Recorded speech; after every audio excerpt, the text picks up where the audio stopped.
Executive Chairman of the Center for Security Policy. My other day job is as the President of the Save the Persecuted Christians, a new enterprise that is well represented here by, among others, Didi Laugesen, our Executive Director. But in this capacity, I am the Vice Chairman of the Committee on the Present Danger China, which is very pleased to be sponsoring this threat briefing on what the Chinese Communist Party is doing in the way of unrestricted warfare against the United States and, for that matter, really the rest of the free world. And we have an extraordinary lineup of individuals who are going to help inform both the debate that's taking place about China in the general sense of the word, and I think the one that is beginning to develop more immediately with respect to the, we're told, incipient trade agreement between China and the United States.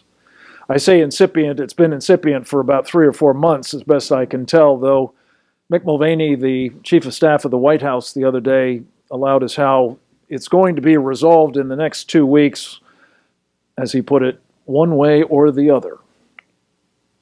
I don't know quite what to make of that, but we'll be talking about why, from the position of this committee, it would be advisable to have it be the other, rather than in the form of a trade agreement that is unlikely to be fulfilled in its own terms and will have a host of very dire repercussions if it is not done in the context of the present danger that China represents in myriad ways. We're going to be building on some insights that I hope you have been exposed to already from previous presentations by the Committee on the Present Danger China, starting with our rollout in late March, in which we were really pleased to have 21 of our members providing brief 4-minute presentations about the threat as they see it from their particular areas of expertise. It was really a formidable showcasing of both the character of those threats and, in toto, what they represent in terms of this unrestricted warfare against us. We also had a great meeting in this room in early April, in which Newt Gingrich, Senator Ted Cruz, Congressman Chris Stewart, Steve Bannon, and a number of others participated in what we called at the time a roundtable discussion, but as we had lots of roundtables, as we do today, it's actually more of a threat briefing as well. Very, very powerful presentations. And by the way, all of these are available to you at presentdangerchina.org. And then most recently, last week, we had a really impressive series of presentations in New York City, specifically aimed at the financial sector and business leaders, to make the point basically that we are enabling, through our underwriting, through our technology transfers, voluntary and involuntary, and through our other forms of support for the Chinese Communist Party and the regime that it uses to misrule China, out of our own pockets. And this is, of course, adding very considerable insult to the injury. In the course of that program, there was a remark made by one of our presenters. He'd spoken here as well, namely Steve Bannon, whose interest in this topic and help to it really helped us get this off the ground. Steve made an observation, sort of channeling Abraham Lincoln, that we're living in a global house divided, half free and half slave. And the half-slave, of course, is being enslaved by the Chinese Communist Party. And that means not only what the Chinese Communist Party is doing to its own people, but what it has in mind for many others, and is now in the process of translating into actual imperial rule over others and enslavement through this Belt and Road Initiative, about which we'll be hearing shortly. And Steve tied it into that particular audience by making the point that while the Chinese Communist Party is doing the enslaving, we are doing the enabling of the enslaving. And I think it was the consensus there, even interestingly enough among the audience, it seemed, that this must stop. So with that, let me introduce the chairman of the Committee on the Present Danger China, who I'm very pleased has managed to make his way here, despite the airlines, from the left coast. He is Brian Kennedy, the former president of the Claremont Institute, and now with American Strategy Group. Brian Kennedy, welcome. Thank you. Let me thank Frank once again for his leadership and energy. There's no one more energetic in all of Washington, perhaps save Donald Trump, than Frank Gaffney. And Frank's leadership here is indispensable. I guess it was about 28 years ago now. I was at a conference that the Claremont Institute was running in California.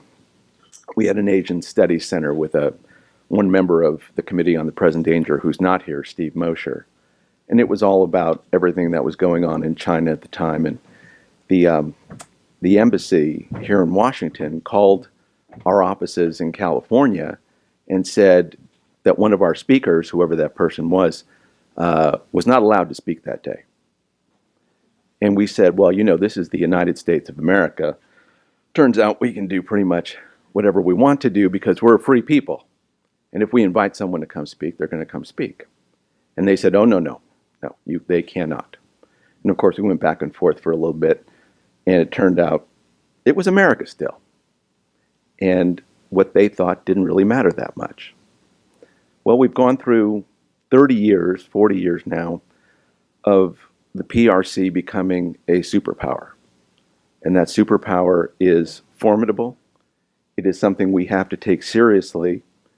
And even though the title is the Committee on the Present Danger, and it makes us sound somewhat pessimistic, I'm optimistic that if the American people knew all the facts that we've been laying out and are going to lay out for you both today and in the future, we can turn around the danger posed by the PRC. That however dangerous they are, and they are extremely dangerous, they're not beyond our reach. And they're not beyond our ability to counter them both economically and militarily and politically. Because I said recently in an interview, the Chinese Communist Party is the most sophisticated political organization in the world. Their ability to control 1.4 billion people and to extend their reach throughout far parts of the world is extraordinary. They're not to be taken lightly. To be able to do that with both force and coercion, and to build a political and economic elite within your own country that is able to help govern those 1.4 billion people, is an amazing and unfortunate achievement. It's one that, when we're talking about all we're going to talk about and have been talking about, we're careful to distinguish the Chinese people from the Chinese Communist Party. Because the Chinese people are just people. They're hardworking, they're decent.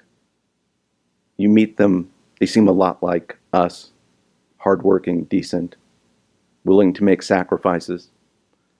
But they're governed by the Chinese Communist Party, and they are utterly ruthless.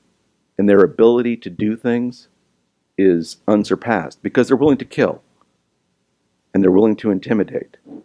And we Americans, when we see China today, don't understand that.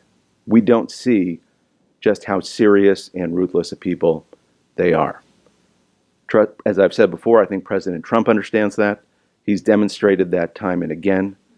President Trump's driving hard on both a tough trade deal, which I'm more confident about.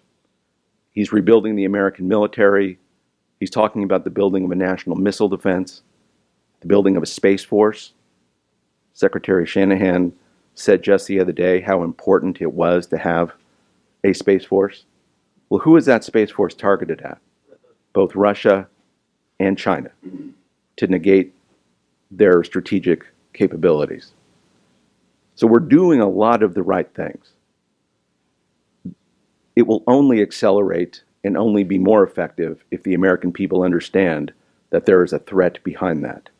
We're not building missile defenses and space forces just for the hell of it. We're doing it because they're absolutely necessary to our national survival.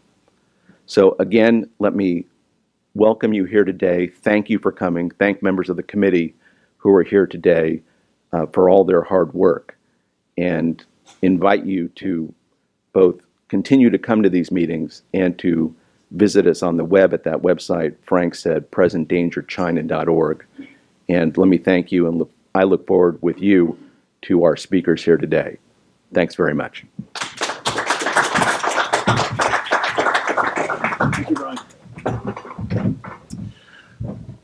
Well, as is occasionally the case in things like this, we have some perturbations in the force in terms of the schedule, so we're going to make some adjustments. Congressman Perry has to do his day job and vote at the moment, so he should be with us around 12:10, I'm told. So we're going to make an adjustment by moving up at least one and maybe two of the parts of the program that we're supposed to follow him. The first is arguably the single most important topic we'll address today. And we'll address it in an interactive way, as well as have two very smart people talking to you about 5G. And that, of course, is the shorthand term for fifth generation wireless technology that is very much a focus of effort of the Communist Chinese Party and the People's Liberation Army, which is doing business at the moment as a company called Huawei. And we're going to talk about that as a threat and 5G as an opportunity with two individuals, one of whom is not the one mentioned on the agenda, who just had an emergency with his network, and he has to go attend to that.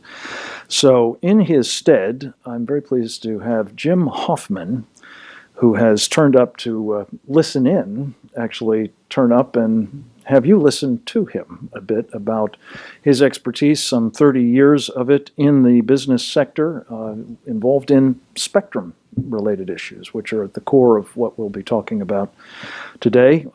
What spectrum? Who's got it now? How could it be made use of to better effect, to assure that we are, in fact, competitive with, and preferably considerably superior to, the Communist Chinese alternative, which is something they're busily trying to hook the rest of the world up to. In addition to him, we are very pleased to have with us Keith Walker, who has founded and is running a company called Air Wireless. I will give you a bit more background on him, or perhaps he can give you a bit more background himself when he comes up, because my information disappeared into a phone, which I have fortunately found, but not got access to at the moment. 4G, mind you, 4G. But I'm very pleased to welcome them both up. We'll take probably about 50 minutes to lay out both the stakes involved in 5G and what we need to be doing about it in order for our country and the free world to survive the current onslaught represented by Communist China's efforts to dominate this important new technological frontier. So Jim, if you and Keith would join me up here, you can welcome to use the podium if you'd like, or you can sit here at the table with me. But one way or the other, we will do this and then hopefully be joined shortly thereafter by Congressman Scott Perry. Thank you very much. Welcome. So I believe the mic is hot. Which of you would like to go first?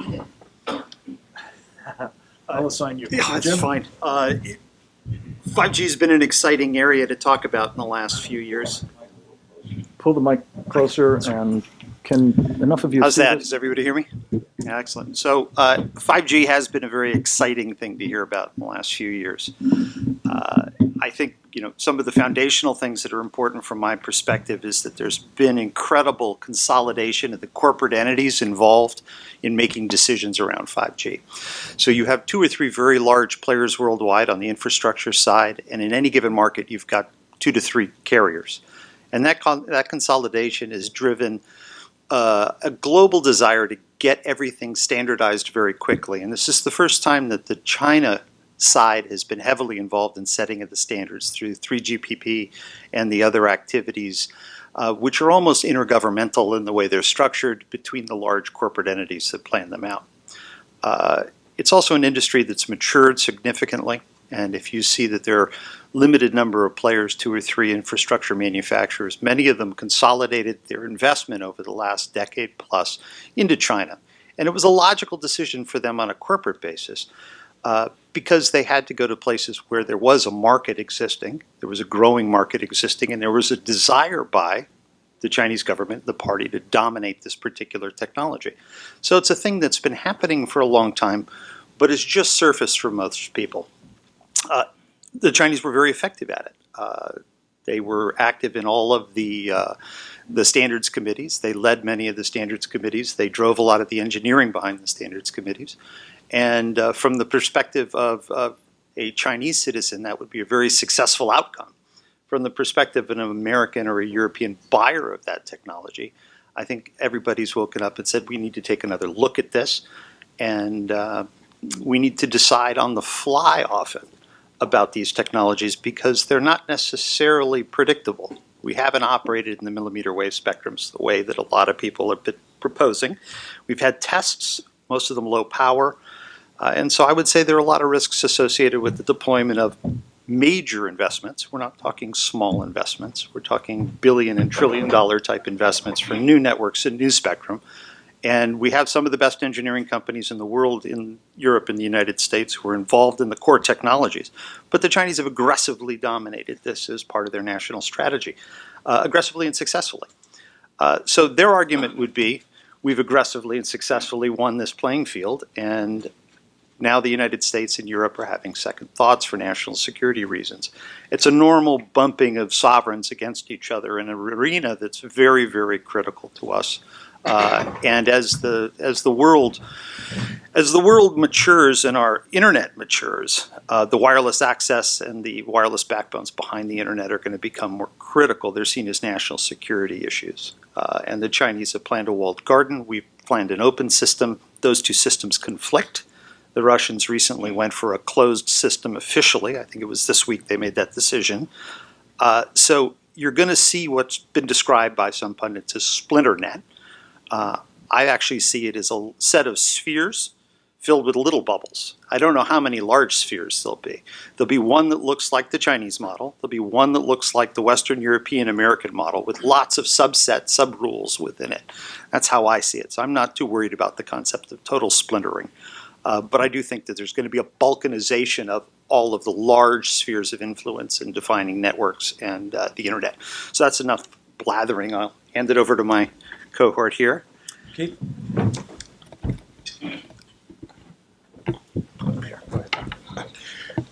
Good afternoon, ladies and gentlemen, and thanks to the organization for inviting us to speak.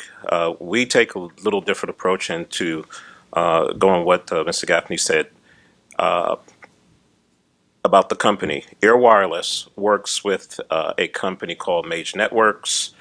I had the good fortune to have my former business partner, Dr. Hatem Zaglouk, who invented Wi-Fi,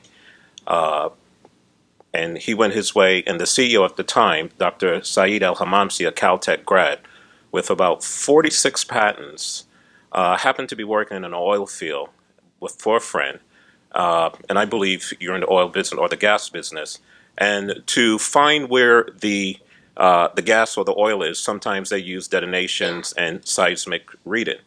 That led to the invention of a new form of Wi-Fi that we have kept stealth up until one night I got a call from Kevin Jessup about 11:30 at night, and we delve into a few things. So I'll try to be brief. When you hear about 5G, as just explained to you, we are taking a different approach. The technology that we're using is Wi-Fi, and many of you, when you connect to your Wi-Fi at home and you step out the door, it's gone until you get to a Starbucks or until you get to your office. Well, this new form of Wi-Fi really is taking off-the-shelf equipment made here in America. It is both equipment and spectrum agnostic, and we flash the chipset on that device from Ubiquiti and now turn the access point that we would put in our homes or businesses and turn it into a completely different animal. So instead of having a range of about 100 to 300 feet, this new equipment now has a range of 4.9 miles. Okay. However, at that range, we lose 5% of the capacity we put into the network.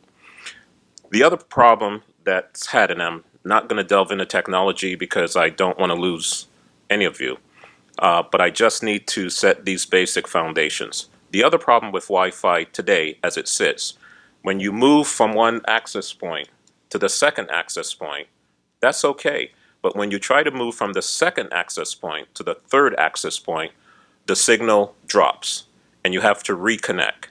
So that makes it not ideal for the type of communication that we're envisioning for 5G.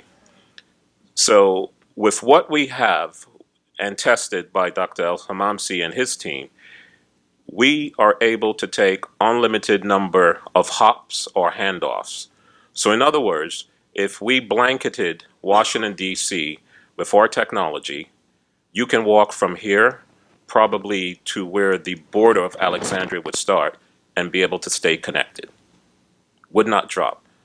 The other advantage is the only technology available to give you what we refer to as symmetrical speeds, meaning the speeds that you're given down, and you will find most of the carrier will talk about the downlink speed. The other critical point is the uplink speed. So with what we are proposing, we can deliver a minimum of 25 megabits per second uplink and downlink. Whatever speeds we deliver to the customer, that speed is symmetrical. Today, as I sit here, we are able to deliver 1 gigabit per second wirelessly. So now you can get your kids out of the house and take them with you, and they can stay connected. So back to 5G for a minute. One of the key things you're going to hear about 5G is IoT, or the Internet of Things. Just about every device in your home, and if you don't know, if you recently bought a Samsung refrigerator, it has a Wi-Fi chipset in it. They're very inexpensive, and when you think about IoT, we're talking about telemedicine, we're talking about your cars, and just about every device and apparatus having that chipset. With the advent of IoT, you're talking before, I remember back in the days where we would talk about terabytes, then it went to petabytes. Now they're looking at exabytes. With this advent of IoT, we are going to need a network that can handle what I refer to as the humongous or Google amounts of data that the network is going to be able to carry. And the other key thing is the connectivity that we're going to need for that. We are proposing and trying to get the various bodies to take a look at what we're doing. Because with what we're doing, and this is something that we're very passionate about, farmers in rural America and homes and residents in rural America are fighting to get the carriers to come there to deliver the broadband that they need. And in what we're able to do with what we do, we can deliver that. And one other key component is we don't need towers. If one of our units drops out, the network will self-heal and go around. You may or may not notice it, depending on how it's designed.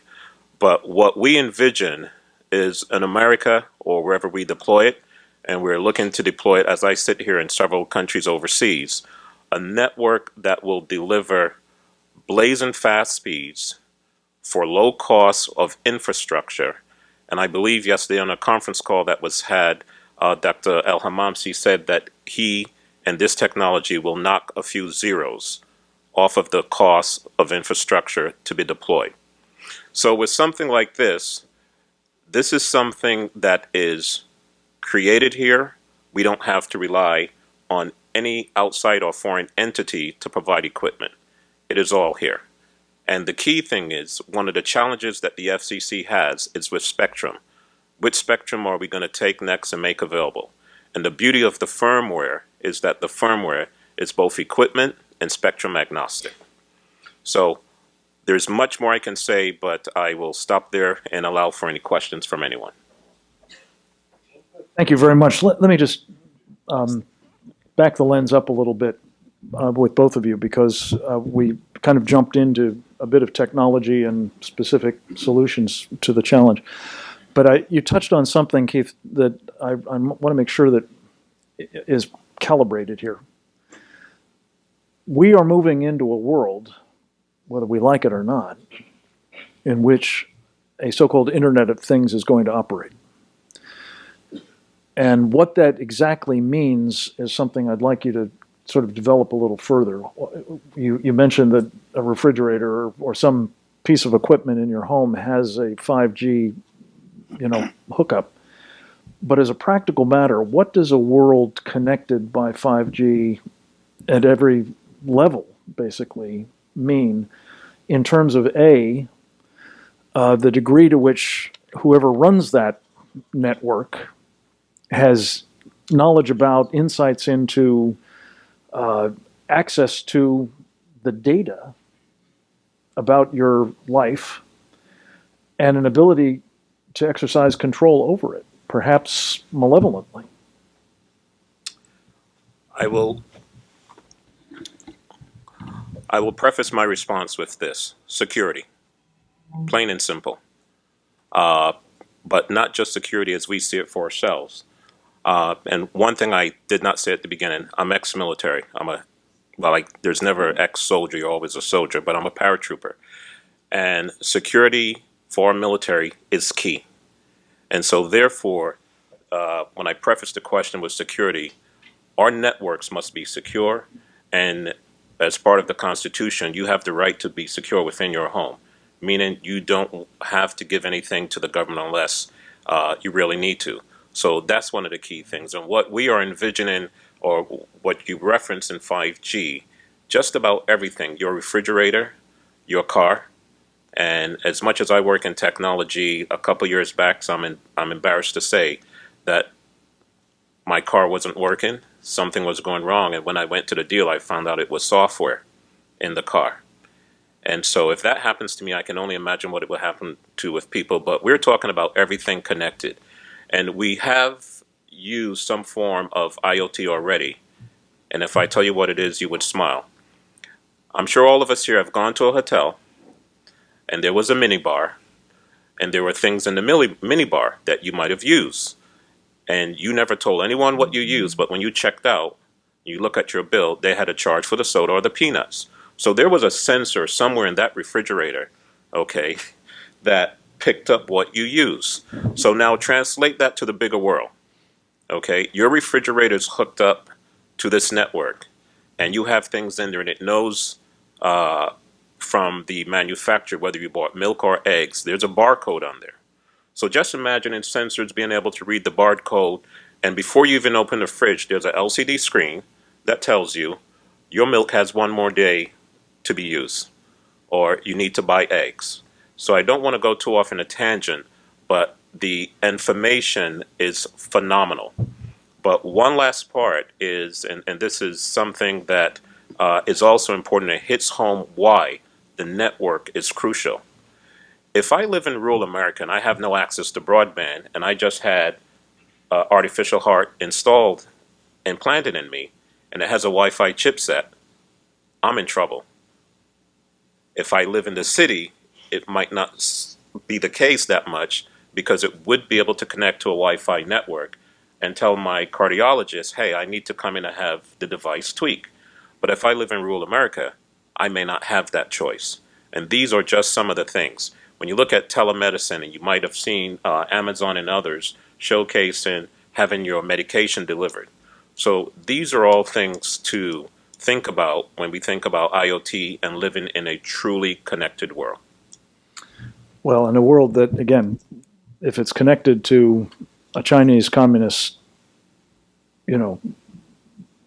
cell, shall we say, or operating unit, that would presumably have security implications as well as perhaps physical, public safety considerations. You think about the autonomous vehicles that are operating on the nation's highways governed by this sort of Internet of Things 5G system.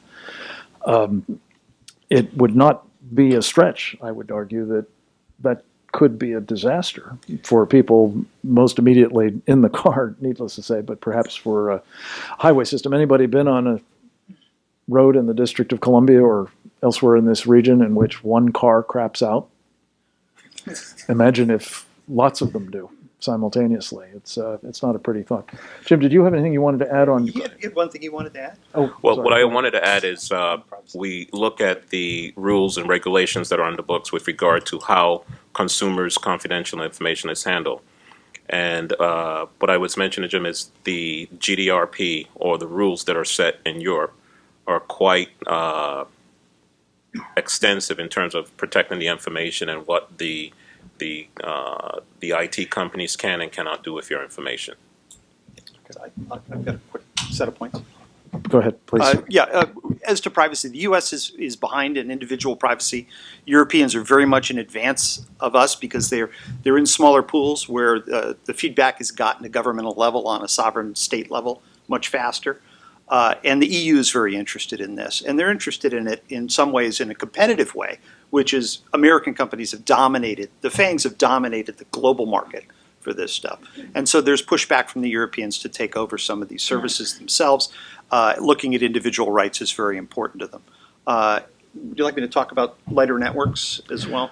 As you wish. I'm interested in spectrum Okay, issues, sure. especially because I think what we're dealing with as a public policy issue at the moment, as many of you are aware, is the president has been induced to believe that if he uses millimeter wave spectrum, that will enable this system, that will enable getting to the rural communities. I'm hearing a lot of people say, no, there's another part of the spectrum that the military owns at the moment, the Sub-6, I think it's called. Sub-6 is Talk a bit about yeah. this as a public policy choice built into this decision about what do we do on 5G. Yeah, I've spent a lot of time looking at spectrum allocations worldwide, and one of the things that's really surprised me here in the United States is we have all of this open frequency below 6 that's allocated towards government use that really doesn't take a lot of use. We have our existing 802.11 networks in that arena. There's a lot of opportunity with, as you described, from using Ubiquiti chipset, using other products that are off the shelf, Western made. You can build products that feed that sub-6 gigahertz market, can build out networks that are very dynamic. And there was quite a movement underway for solutions in this arena. And it's been very dampened by the marketing surrounding the 5G delivery, which has been monolithic and very large. The 5G community has gone around the world and said, if you don't allow us access to all of your spectrum, we will not be able to do the infrastructure promises around 5G. I think that there are periods of time that we could stage into these new technologies and utilize existing technologies, much as described, using the 802.11 spectrum, using the spectrum that's controlled by the government. And this doesn't mean the government gives it up. It means the government always has a chance to come back and say, for emergency purposes, we need that spectrum. But there is a lot of spectrum. They don't need it all. I think most of the desire for large blocks of spectrum is ease of use, convenience, and strategic positioning. Again, when you have 2 or 3 large multinationals by nature, they will discuss competitive positioning, and that means excluding new solutions that don't fit with their strategies. And they're limited. 5G is going to be very expensive. So existing wireless solutions, things that are off the shelf in Europe, like the LoRa and Sigfox solutions, which would be almost a 0G solution, very low bit rate. These things are deployable now. They're deployable in volume. They're deployable at low cost. And then there's the whole other arena where you have to start looking at where your semiconductors are manufactured. And I know that the government here has been through that discussion. China has a lot of the semiconductor fabrication capacity in the world. This creates an issue for lots of companies that are involved in secure networks and perfect security. There's perfect security, and then there's not perfect security. And there are a lot of smart people out there looking at what that means right now. Well, there are a bunch of acronyms there that are incomprehensible to me and probably to others in the room. But I think one other piece of this that I'd like to just have you quickly talk about, and then we'll open it up, is, as I understand it, and I think you've sort of alluded to this, Jim, there is an opportunity using one or more of these technologies, if the spectrum is available, to dramatically reduce the costs to American consumers of having this 5G service, or having, for that matter, any mobile service.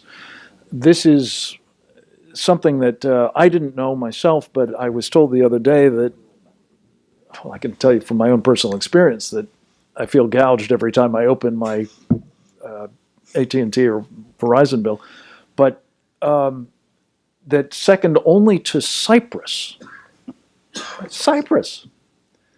we have the highest costs for mobile service in the world, and that many places have a tenth of the cost. So can you just speak to, the approaches that you're talking about and how they can drive down those costs, which I would think would make this a very, very attractive idea for the American people?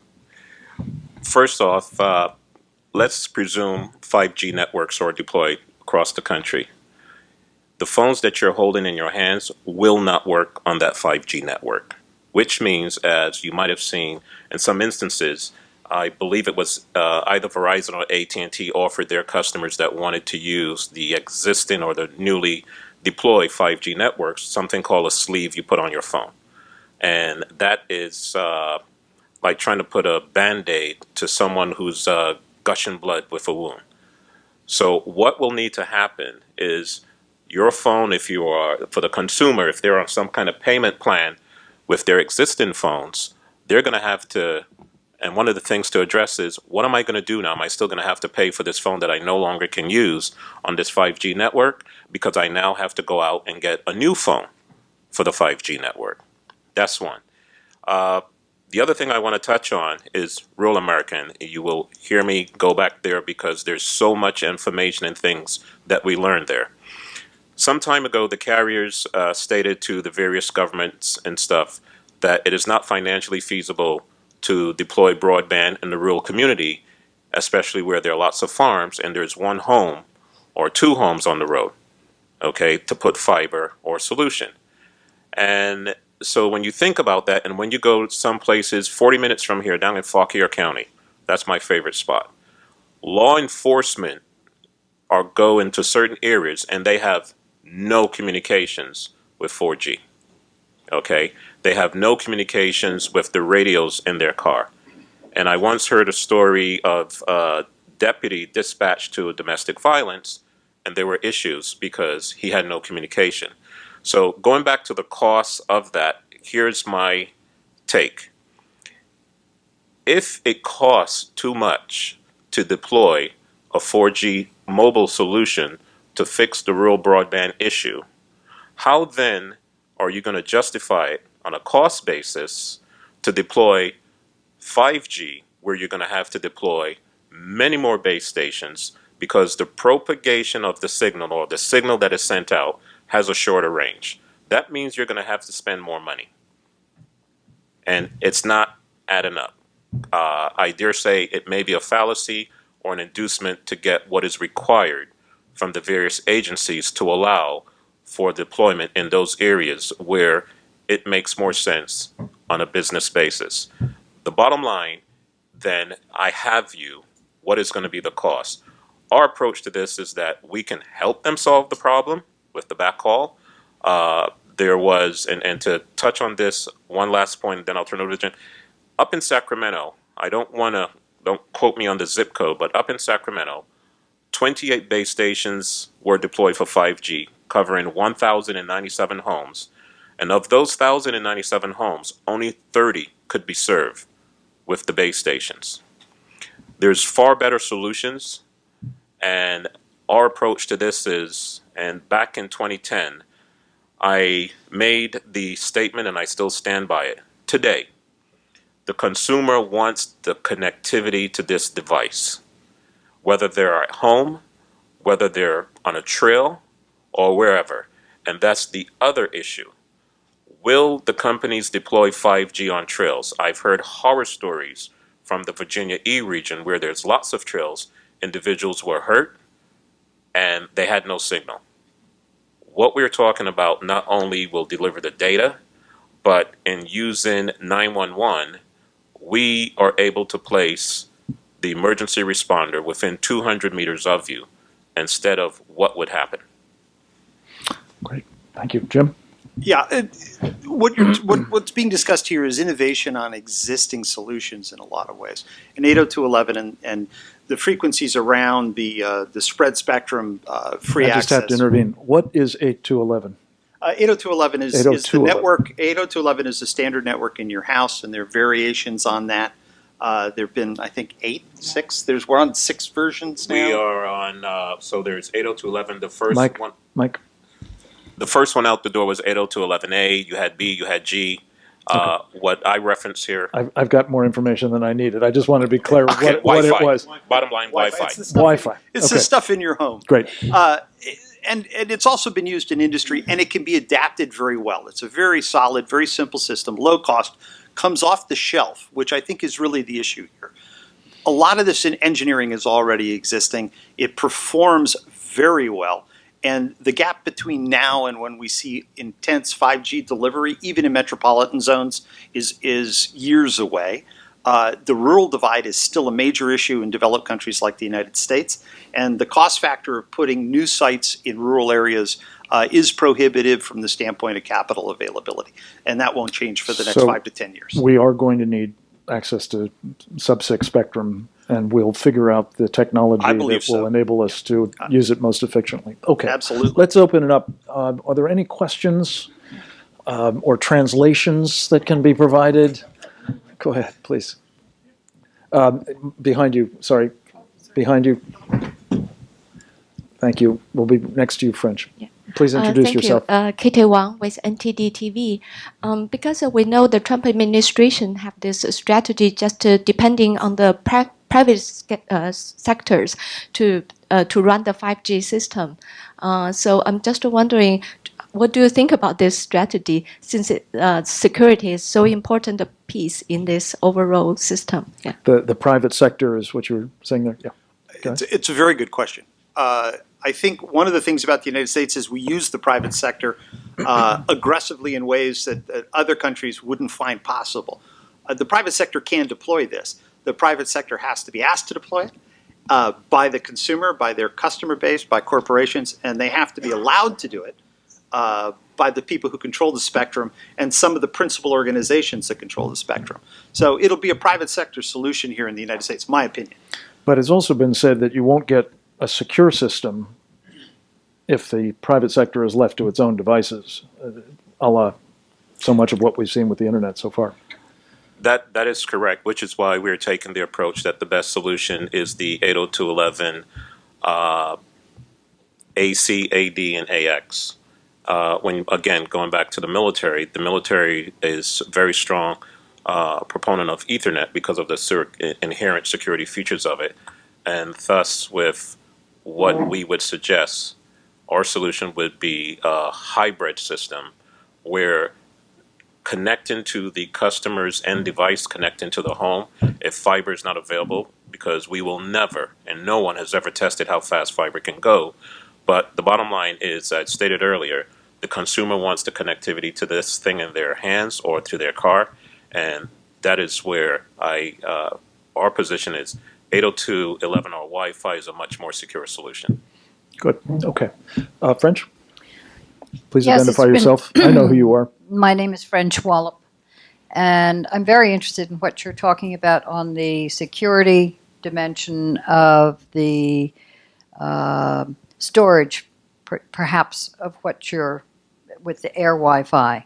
How will you handle this mega amount of storage? Will you use data centers, secure data centers, in the area, or will you? How will you manage all of this information that'll be flying over our heads with no collection ability unless it's yours? So, what we are talking about is the connectivity and the transport. Right. There would be other entities that would be responsible or that would house a repository of that data. All we're going to do is take it from you, whether you are at home or whether coming from this device, and allow you faster connectivity, let's say 100 megabits per second up and down, and transport that to a network core. And at the core of the network, there could be XYZ company that we build a network for, who then has to decide on the PCI compliance and the other government ways in which they handle that customer's data. So as far as the storage, that's another party. Part of the teaming that's going to have to take place here. Correct. Correct. So to add part of that, I know that Dell is very steep in IoT and how that data is going to be handled, massaged, and data mine. So the person who would be able to speak more to that, unfortunately, he's not here. He's actually given a presentation in Vegas, Ed Hicks. And let's hope in this case, what happens in Vegas is not going to stay in Vegas. Can I give a quick little? Go ahead, please. So the data component of the communications component, it's a network, right? So we're talking about it's a continuous solution. The handoff, and this is one of the decent things about consolidation, is you end up with 3 or 4 very large players who have multiple solutions, all of which are very reliable from the standpoint of security.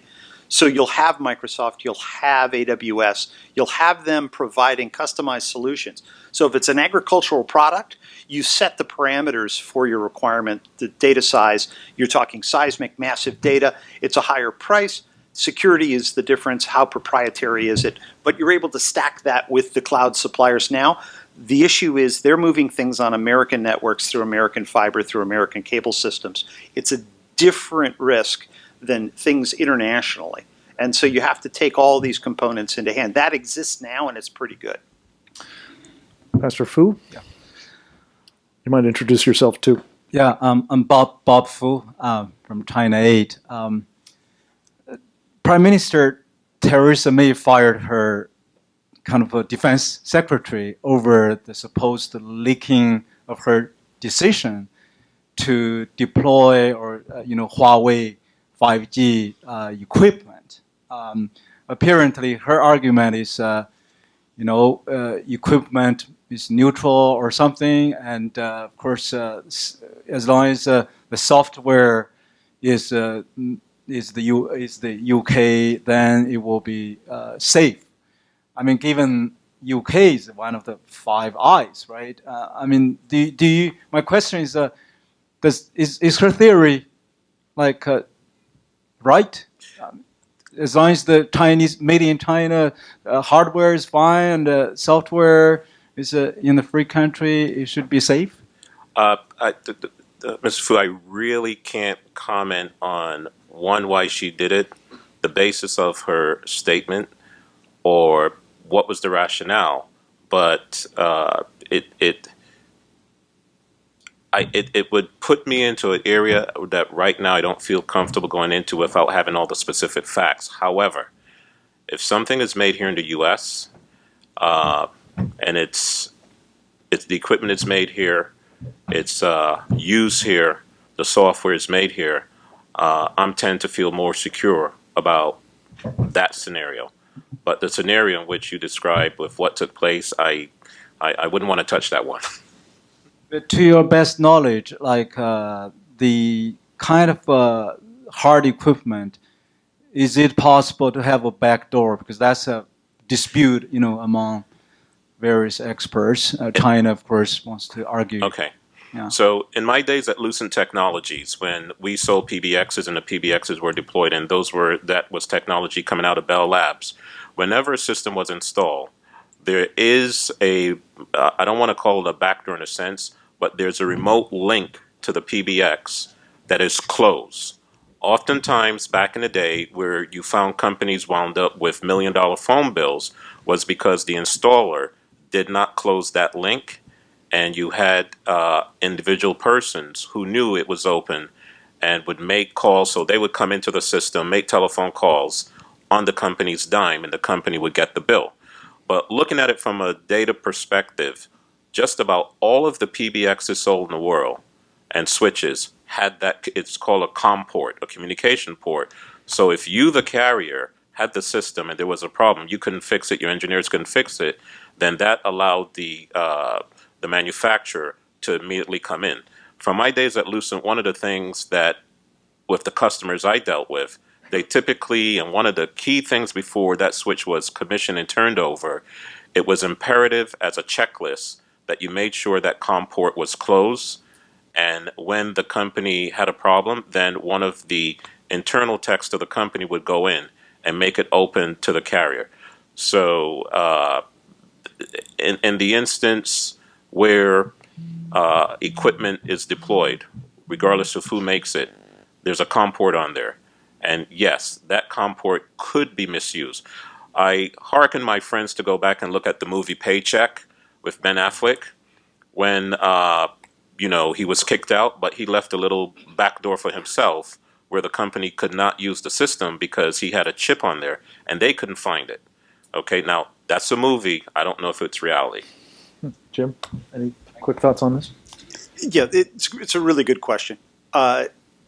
People have been talking about this for decades now, given that semiconductor production has moved overseas, out of the United States, out of Europe.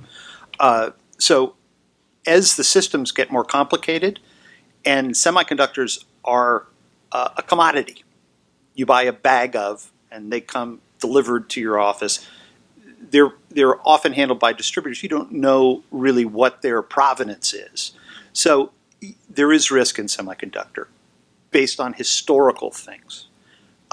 Actively, I think people are much more sensitive to hardware faults and vulnerabilities. Post 9/11, I think people have been paying a lot of attention to it. So it goes back to my earlier comment. It has to do with how good is the security need? Are you approaching the 100% mark? That's very expensive and very complex. Put it in classics. This is crossing the river by finding stones sometimes. It's hard. But if it's an important issue, people will spend the time and money to do it.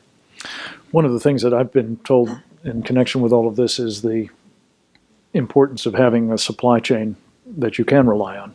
And unfortunately, I'm told that Nokia and Ericsson phones are also now using chips that are out of the supply chain of China, and that raises a question as to can we rely on them either.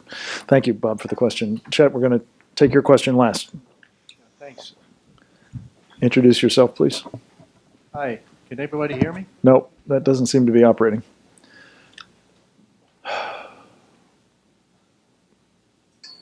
Didi, could we have the other mic, please? Nope.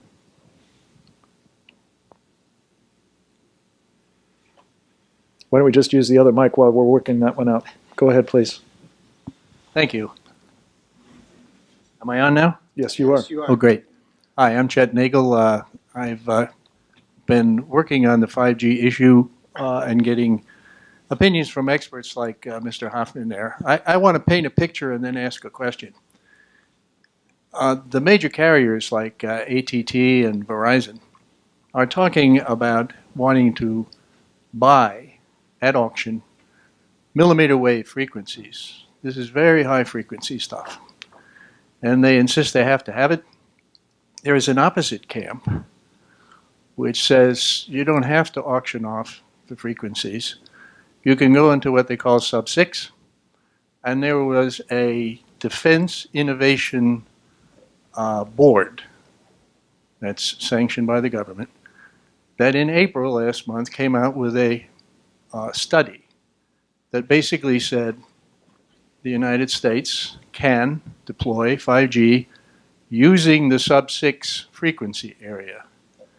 And as was pointed out by the panelists, that area is owned by the Department of Defense. Nothing can change that.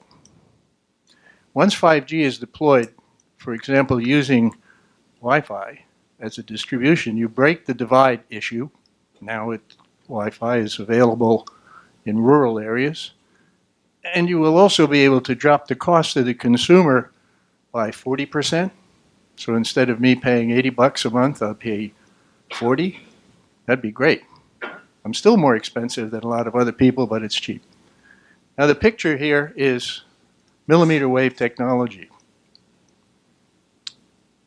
These frequencies are so high that there has to be not only line of sight between the antennas, but they have to be close. If there's a heavy fog, they can't communicate. If a person walks between them.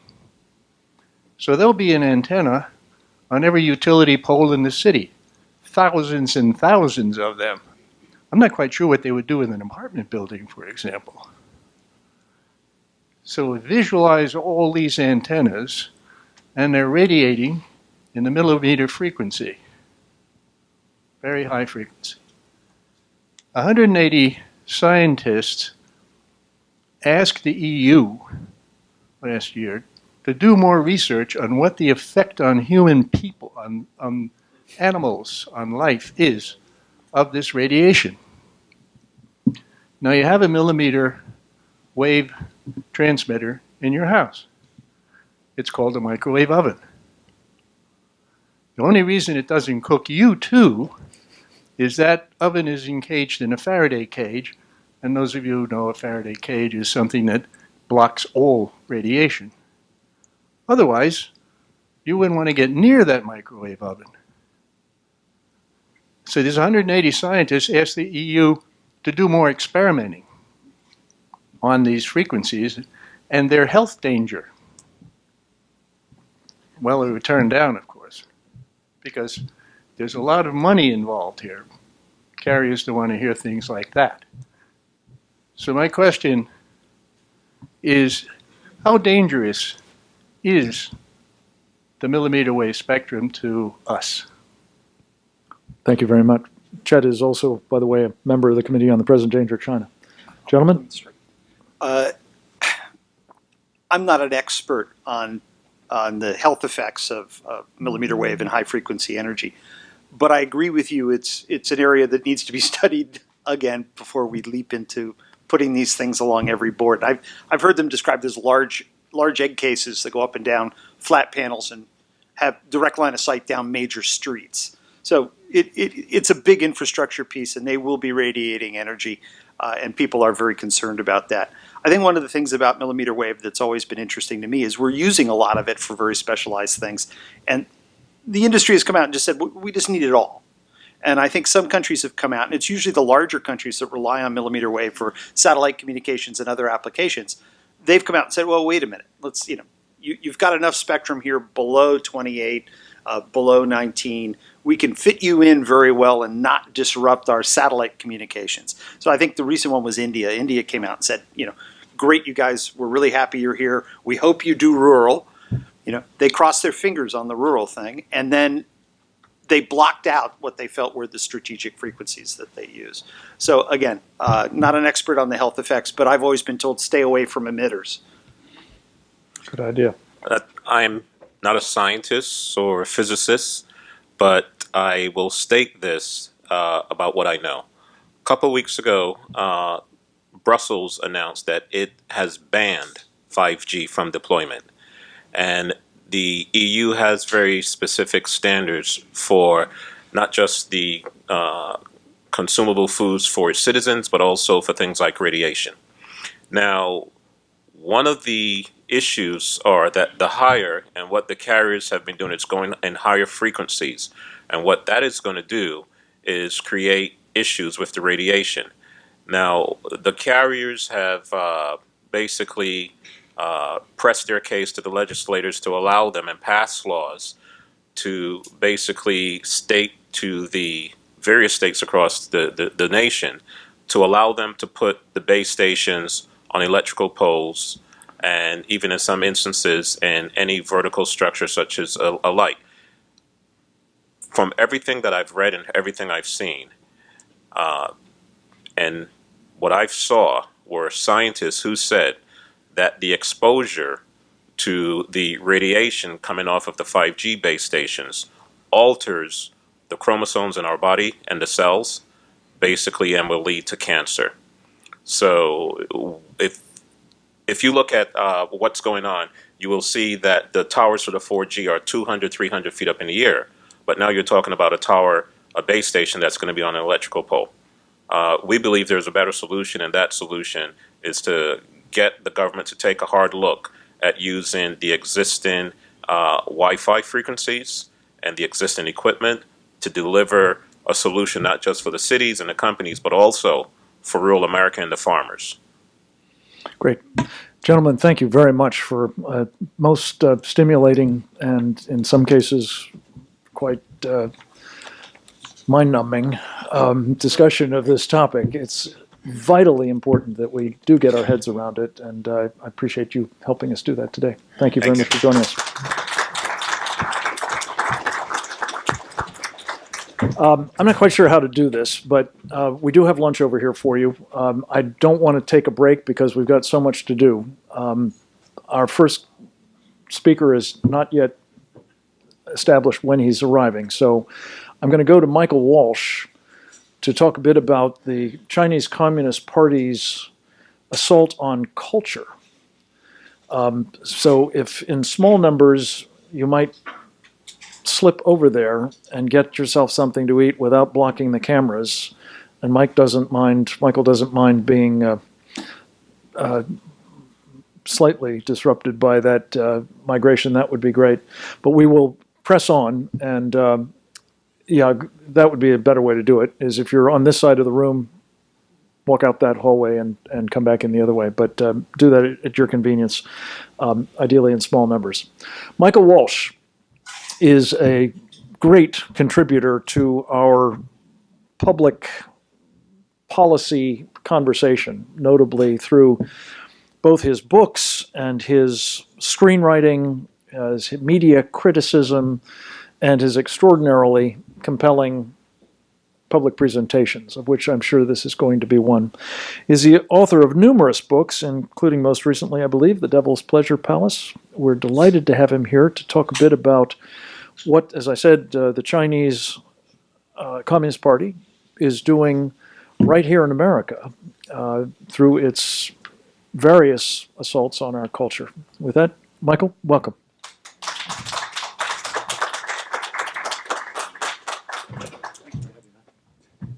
Thank you very much, Frank. Thanks for everybody for being here. I'm going to, well, first I want to say this 5G thing sounds great, doesn't it? Your neighbor's going to know what's in your refrigerator, and you're going to die of radiation poisoning. So who wouldn't want to live in this brave new world? Yeah, that said, I'm actually going to talk a little bit more about cultural context for what we're all talking about here. This is more or less what I do for a living. And in a couple of books, The Devil's Pleasure Palace, and even more recently, The Fiery Angel, I've talked about the restoration of our own cultural confidence as we encounter other cultures who are not ours. And it's a very difficult concept for politically correct Americans to grasp right now, but it's very important in order to understand the challenges that we face. Now, I'll start with a little personal anecdote. I was working on a movie that will never get produced, unfortunately. I was the fifth writer on that movie. There was several quite distinguished Hollywood writers, including an Oscar winner who had worked on it as well. It was set in Shanghai, China, during the Second World War, and in particular in the Jewish ghetto in Shanghai, which was quite an amazing historical moment. So many prominent Jewish Americans have come out of that ghetto, including Professor Lawrence Tribe, whose work you all know. the pianist Misha Dichter, and the producer Mike Medavoy, with whom I was working on this movie. And what we found as we wrote a story, a love story about a Russian pianist who falls in love with a Chinese girl and their sort of star-crossed relationship, we found there was a dramatic difference in drama. That is to say, in America, we understand the point of a love triangle. He's in love with her and she's married to him, or however you want to adjust that triangle. What we don't have is a love square. So he's married to her and she's married to him, and they're kind of in love, but nothing happens. And what we found dealing with the Chinese censors was they would not allow the lovers to ever consummate their relationship and insisted on having the other two spouses as part of the drama. Well, this is no drama. And it's the main reason that this movie has not been made and probably never will be made. But luckily, I have a wonderful agent who said to me when he made this deal, I got you a great deal on this movie. Don't worry, it's never going to get made. So, welcome to Hollywood, kid. What I'm getting at is the lack of understanding of cultural differences. It used to be something that was quite well remarked upon, and no one argued about it. But it's taken on a vague flavor of cultural imperialism and racism to articulate what's the difference between China, say, and the United States. What's the difference between the Roman Empire and the Persian Empire? What's the difference? And so we squeamishly tiptoe around this often, but I think a look back at history helps us understand this. I was just down in Florida with my 93-year-old father, who landed at Incheon in 1950 and with the 2-5 survived the Battle of the Chosin Reservoir, for which he was awarded a Bronze Star for heroism. He later served with the Southeast Asia Treaty Organization as an American representative, and he pointed out that he thought that our failure in Vietnam, among other places, was consistent with our inability to understand that our objectives were not necessarily those of the South Vietnamese, and that furthermore they had higher and overriding issues beyond the strategic plans for victory in Vietnam. That is to say, they were more tribal, they were more local, they were more entwined with the local political culture, and the Americans coming in and expecting them to act like Americans did not work, as we all know. So we ignore these differences at our peril. And when it comes to China now, we face the following. I mention this because in Hollywood these days we're quite dependent on Chinese financing, which has just effectively dried up because of the trade war with China. This is a mixed report because in my experience, both as a writer and as a producer, we have found that the Chinese attitude towards contracts is, shall we say, a little eccentric by our standards. In other words, they feel perfectly free not to honor a signed contract. And what they will tell you is, when you're waiting for the money to come through, oh, things have changed, and therefore, come and get it. So I had a friend and colleague who started a very prominent business dependent on Chinese financing. One day the check didn't come through. He closed that business the next day because he realized that money was never coming through, even though he had a signed contract. I worked with a production company in China on a particular movie. They decided they didn't want to do it, and furthermore, they didn't want to pay us either. So this makes it very difficult for us to do business in China. Now, the contemporary understanding of the Chinese pirating of intellectual property is partially correct, which is to say that they will take stuff and publish it on their own without paying you anything. We were all familiar in the early days of videos that we would see movies on video being pirated before the movie was even out of into the theaters, rather, or had just been shown once and someone videotaped it. That's now changed, and China has an enormous film industry. It's the largest in the world. It doesn't need us to do anything. It can make versions of tropes, of cultural stories, but always in a Chinese context. So there is no Chinese Tom Cruise who will be an international box office star, but they don't need it. So they no longer steal things the way they used to. Rather, China has developed its own enormous film industry and basically exists without reference to ours.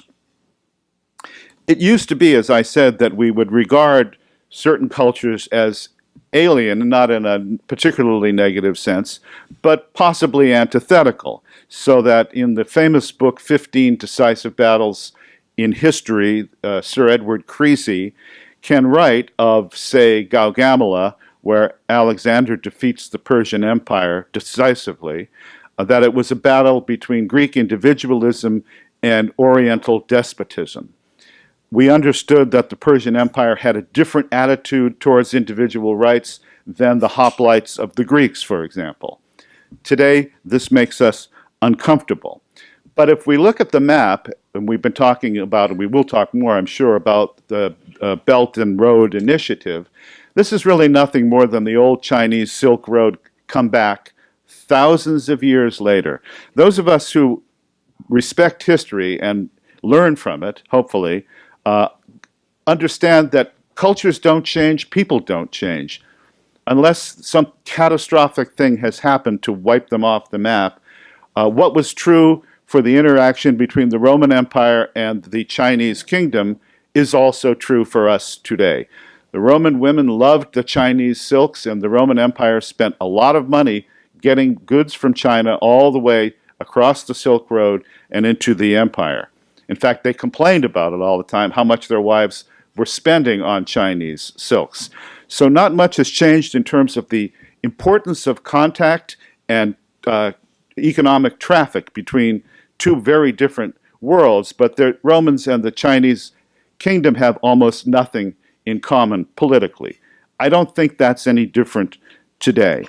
Luckily for us, China has never been a hegemonic power in the sense that the Roman Empire was, or the Ottoman Empire was, or the British Empire was, for that matter. They tend to have stayed relatively at home. They've dealt with other Asian powers in the past, obviously Tamerlane and Genghis Khan and people like that. But the Chinese themselves have not been particularly expansionist. The question now, which I want to emphasize and leave you with, is this.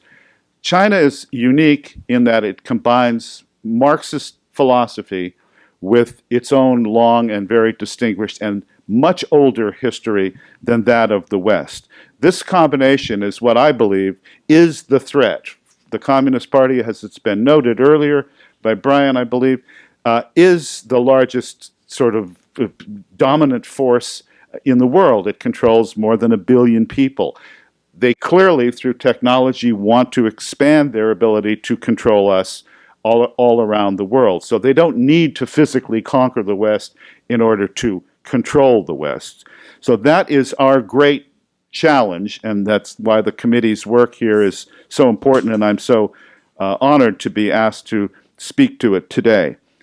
Once you combine Marxism, which has been discredited every time it's been practiced, with capitalism, in other words, you remove the economic component of Marxism and you inject a kind of state-run fascistic capitalism, more along the Mussolini line than the Soviet line, you now have a very potent force.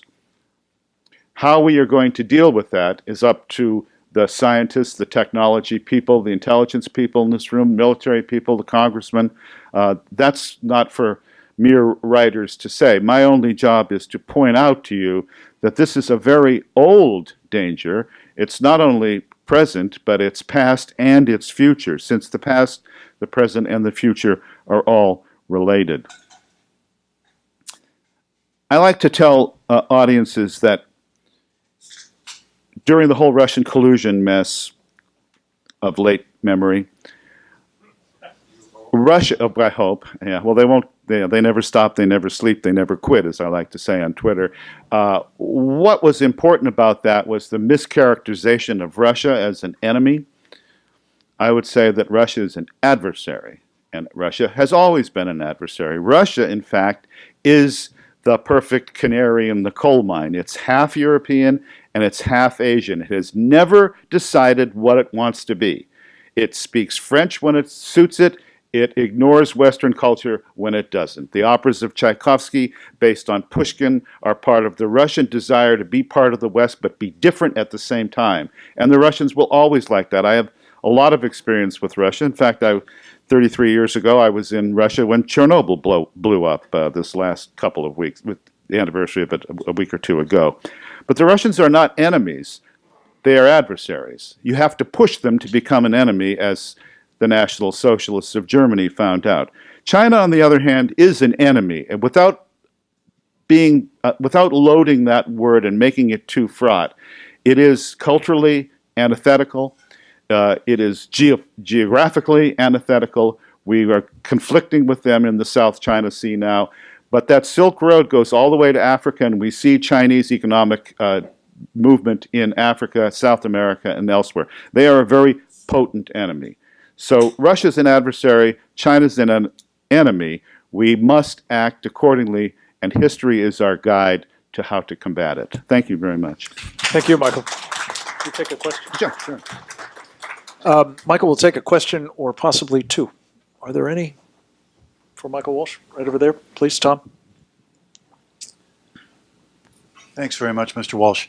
What do you see from your cultural perspective? Would you identify yourself, sir? I'm sorry, Tom McDevitt, Chairman of the Washington Times. Thank you.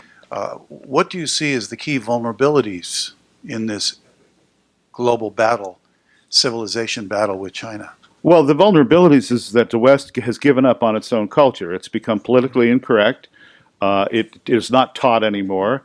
The influence of the Marxist historians has cut the legs out from underneath our culture. And one of the things I've been doing, and I'll be doing it in a big speech in Los Angeles on Sunday, is to issue a call for cultural restoration in the West. It's ebbed and flowed over the years. Obviously, in the late 5th century, Western culture looked like it was on the ropes when the Visigoths took over Rome. But we always come back because we have this patrimony that, while not as old as China's, is still pretty old. It goes back to the Greeks. It goes back to Homer. In my last book, I said there's more political wisdom to be found in Homer than there is in the John F. Kennedy School of Government at Harvard. And I actually believe that. We can learn from the great works of art and Western civilization how our forebears dealt with existential threats. It's not pretty sometimes, but it's important for us to know that. And until we restore that in the schools and in our culture, we have nothing to defend. The Minuteman there with the rifle knew what he was fighting for, but we don't anymore. What are the vulnerabilities that you see in China, given their unique? Microphone. Yeah, well, the question is, what about the vulnerabilities in China itself? I would say this, that China is not a hegemonic power, and it doesn't really know what to do with it if it is. Now, what we obviously need to do is break the power of the PRC via Huawei, if that's the mechanism they're now using, and protect ourselves against that. I live much of the year in Ireland, and everybody uses Huawei there. And so the Europeans are very much opposed to our designation of Huawei as a threat. But we have to understand the Chinese mentality and the Chinese sensibility. It's very difficult for us to do that, but it requires education and some smarts at the college and postgraduate level. Thank you very much. Derek? Derek Harvey from the HIPSI, House Intelligence Committee. Mm-hmm. You said that China is not a hegemonic power. Are you saying that they are not intent on becoming a hegemonic power, given that they're building a blue water navy, aircraft carriers, expanding bases worldwide, hypersonic weapons, missile deployment facilities, positioning in Antarctica and other places? Yeah, that's a very good point.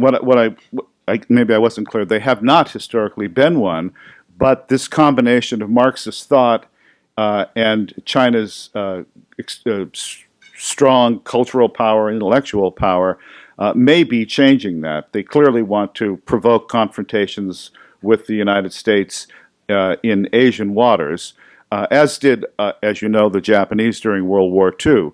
So whether China will push that into the military sphere so far as to provoke a conflict, I'm not qualified to tell you. But I think, unlike the Japanese, who were expansionist for much of their history once they broke out of the self-imposed isolation, the Chinese have tended not to be. It's a question of the leadership, of course, rather than the people.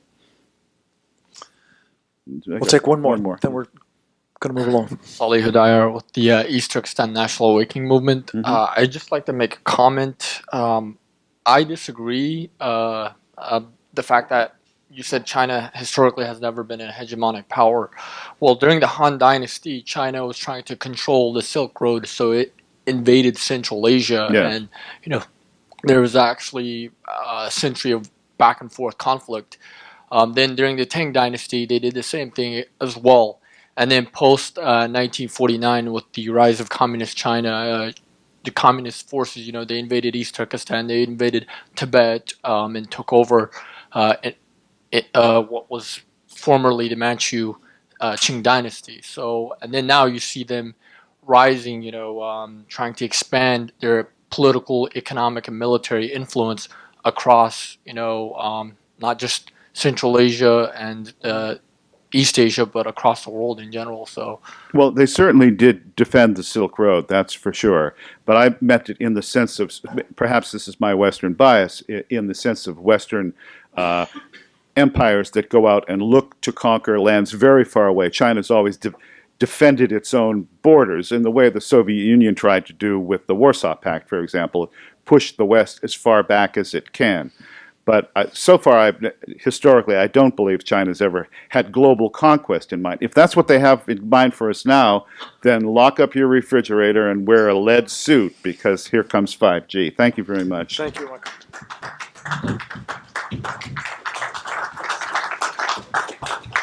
Well, I haven't been able to raise either Scott Perry or his chief of staff, so we're going to take him when he comes. And in the meantime, we're going to ask an old friend and colleague of many years, who was one of the stars of the New York edition of this threat briefing last week, Roger Robinson, to join us. Roger has served in government at very high levels. He was, among other things, the senior director for international economic affairs on the Reagan National Security Council. And in that capacity, he played an absolutely instrumental role in helping President Reagan translate the recommendations and strategic vision that he adopted in part from an earlier iteration of the Committee on the Present Danger in the mid-1970s, and then executed it as president with, again, particularly help from Roger and Judge William P. Clark, whom he served ably, the then National Security Advisor, in executing the takedown strategy that ultimately liberated hundreds of millions of people from the evil empire. This is an inspirational story that has informed what we're trying to do here in the Committee on the Present Danger China. And I'm delighted to have Roger here to talk a bit about the fact that we are financing the present danger from China. Roger Robinson, welcome.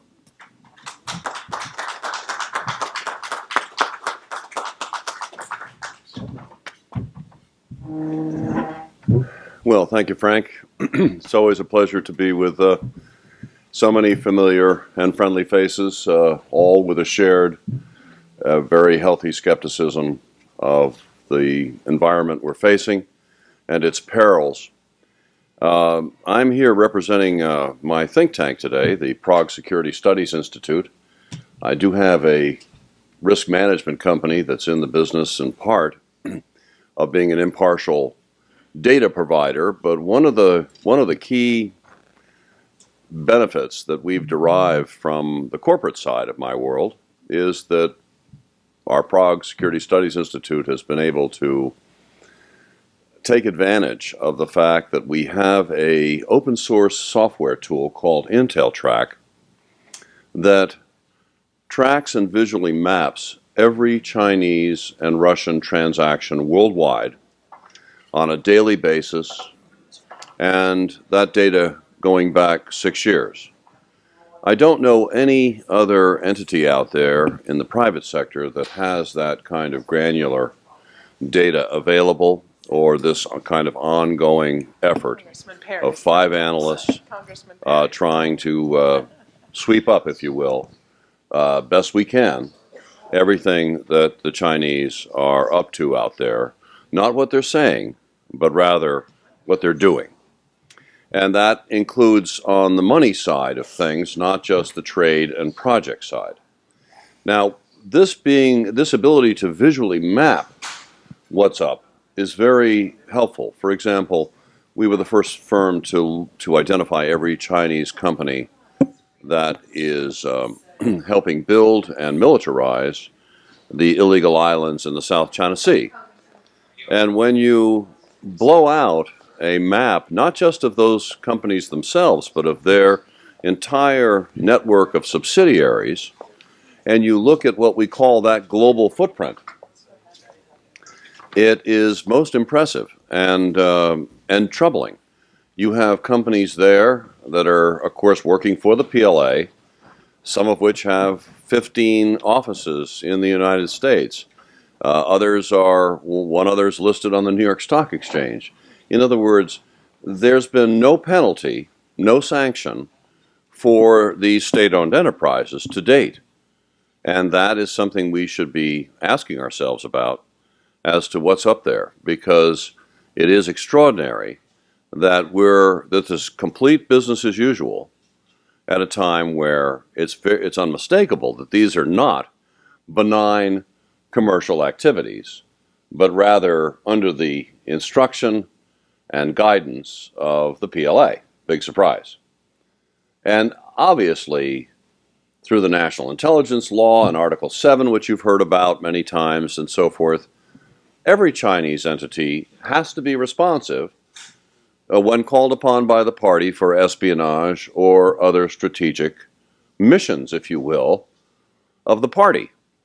And they all have Communist Party cells that have been reinserted into their management structures. So this is obviously quite a surprise to some who thought that the Chinese were going to be smart enough to, in a sense, try to divest away from the PLA and cleanse their companies so that they would be more acceptable business partners to the West. They did this for years, but President Xi, with more of a Mao complex, is seeking to, in effect, re-centralize control, which is helpful in some odd ways to the American security community because it basically helps the job get done that we would otherwise be piecing together on a painstaking basis. So when we look at the number of companies that are in our capital markets today that are Chinese, we find that over 650 such enterprises are there. They're probably around 86 in the New York Stock Exchange, 62 in NASDAQ, and over 500 in the over-the-counter market, which is, as you know, the least regulated and the most popular for those seeking to skirt transparency and disclosure requirements. So here is a wide spectrum of companies. Many of them would be seen, politely put, as high-risk entities. Less politely put are outright bad actors. And I'm talking about national security abusers of all stripe, as well as human rights abusers. And we can talk about some hard examples of this, but we're not, unfortunately, talking about a few tens of millions of dollars. We're talking about hundreds of billions of dollars and moving rapidly toward $1 trillion. Now, that's a lot of financing that's being attracted from unwitting American investors. And I say unwitting because where do we find in the risk section of the portfolios, for example, for the equity investments, you expect to see in the prospectus a kind of risk section, as I say, where all of their potential material risk issues are enumerated. Well, good luck on that. They're simply not there. Whether we're talking about sanctions violators, proliferators of weapons of mass destruction, ballistic missiles, known cyber hackers, those companies that are building and militarizing the islands in the South China Sea, as I mentioned, those that are underwriting the North Korean threat, and too many others to name, not to mention, on the human rights side, those that are providing surveillance cameras and facial recognition technology and the like to help maintain the incarceration of some 1 million Uyghurs in Xinjiang in what are politely called detention camps. Many others are calling them concentration camps. And this is something that we average Americans are unwittingly financing in their retirement portfolios and other investment portfolios. For example, the California teachers' retirement system is quite heavily invested in hike vision. We're still are what we call the index funds, like the MSCI index, Emerging Market Index, and their World Index. Now, here you have a passive investment vehicle. You have people buying into a list of companies that MSCI puts together. There's $2 trillion of funds under management that track that index. There's about $14 trillion more that mimic it. So every time MSCI adds a mainland Chinese stock, what they call A shares, you have $16 trillion of funds under management, either voluntarily or, in the case of those $2 trillion, compelled to buy that stock and hold it in portfolio. You know, with an index, you don't choose, well, I don't want that one, you know. It's a package deal, as you know. If you look at the Bloomberg Barclays aggregate bond fund, or a global aggregate index, I guess it's called, you have $54 trillion of funds under management that have announced that they're starting to buy companies to add to it from the Chinese mainland exchanges, the Shenzhen and the Shanghai exchanges. They're going to add 361 such companies in the next 20 months, and began doing so on April 1st. This is not something that is a prospective problem. This is happening as we're sitting here. So just imagine the windfall for China of PLA-affiliated companies, advanced weapons manufacturers, who are seeing their stock added to an index, and boom, not only do they have a windfall of money flowing into their coffers, but they have penetrated practically every healthy cell of the American body politic. How many people do we have in our country in the markets today? 180 million and 200 million Americans? I don't know the number, but you can appreciate that it's disturbingly high. And when you look at the pace at which the Chinese are coming into our markets for dollar financing, at which they're desperate for, you start to see a trend where trillions of dollars are going to flow into our markets over the next 2 to 3 years, to such an extent that it is conceivable that one morning the American people wake up and find, whether it's 12%, 15%, 17%, some high number of their investment portfolios or their retirement portfolios are Chinese securities. Well, guess what happens that day?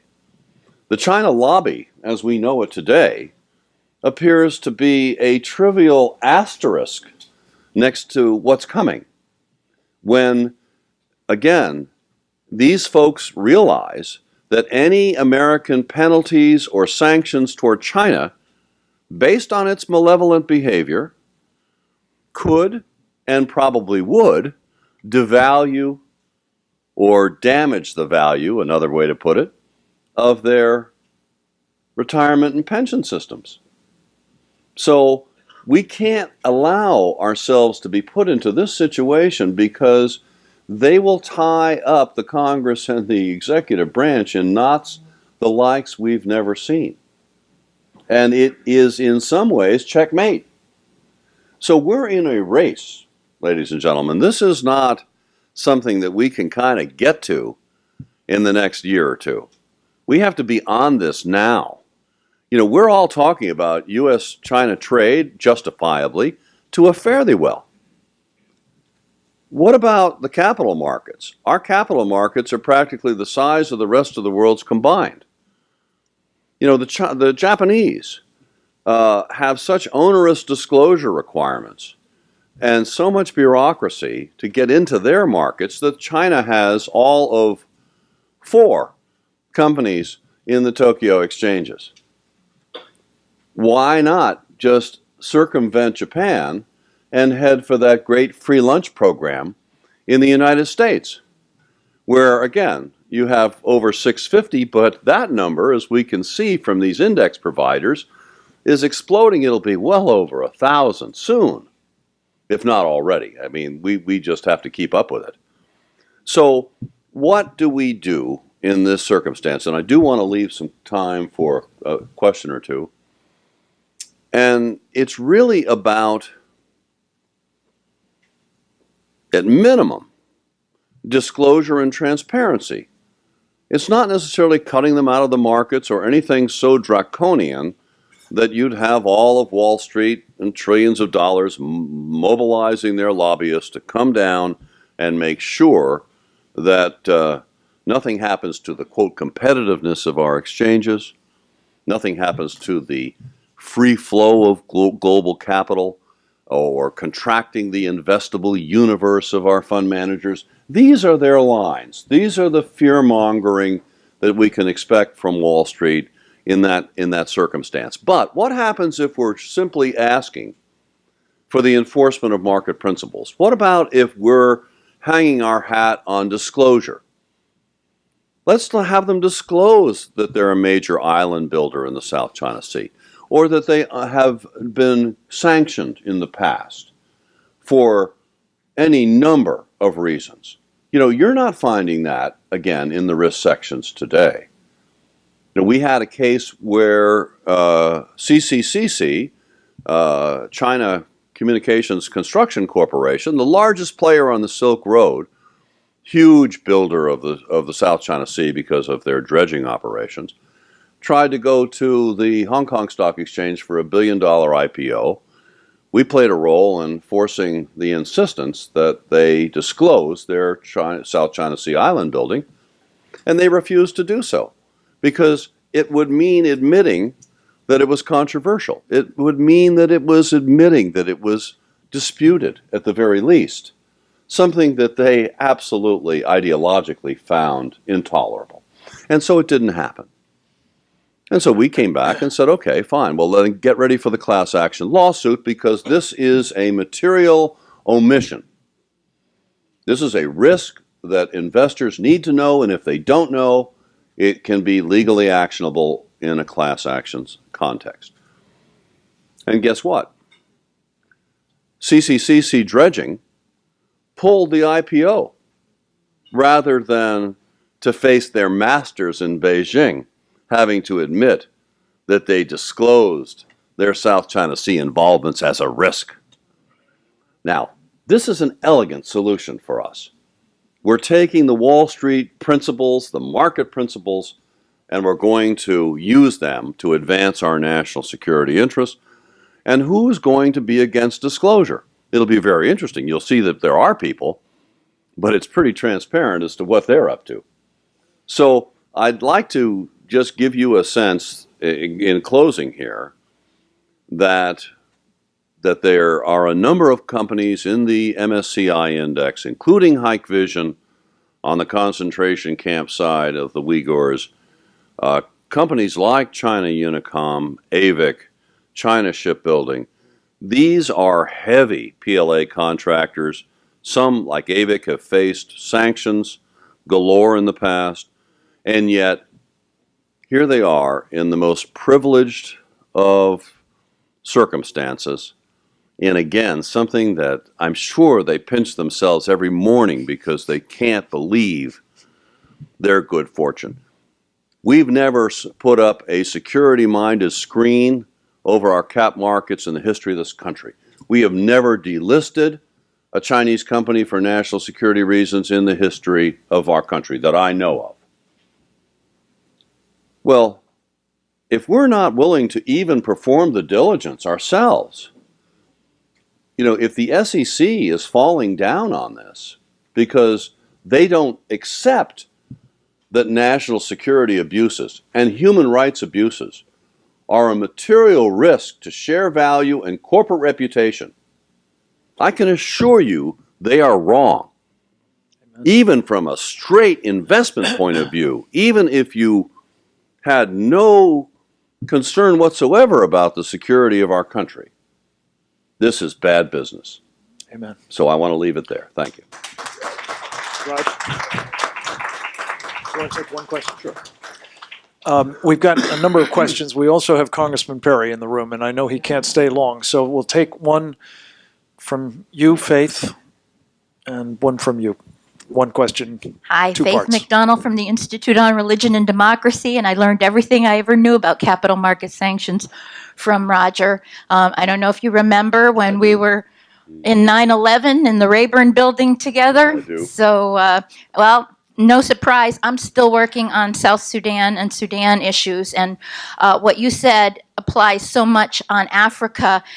We talk in liberal terms, they talk about intersectionality in victimhood. Well, there's intersectionality in unwise actions that America's taking, and this is one of them. And I wondered if you could talk something about how not just capital market sanctions, but the investments that we're losing out on, our businesses are losing out on in Africa to China.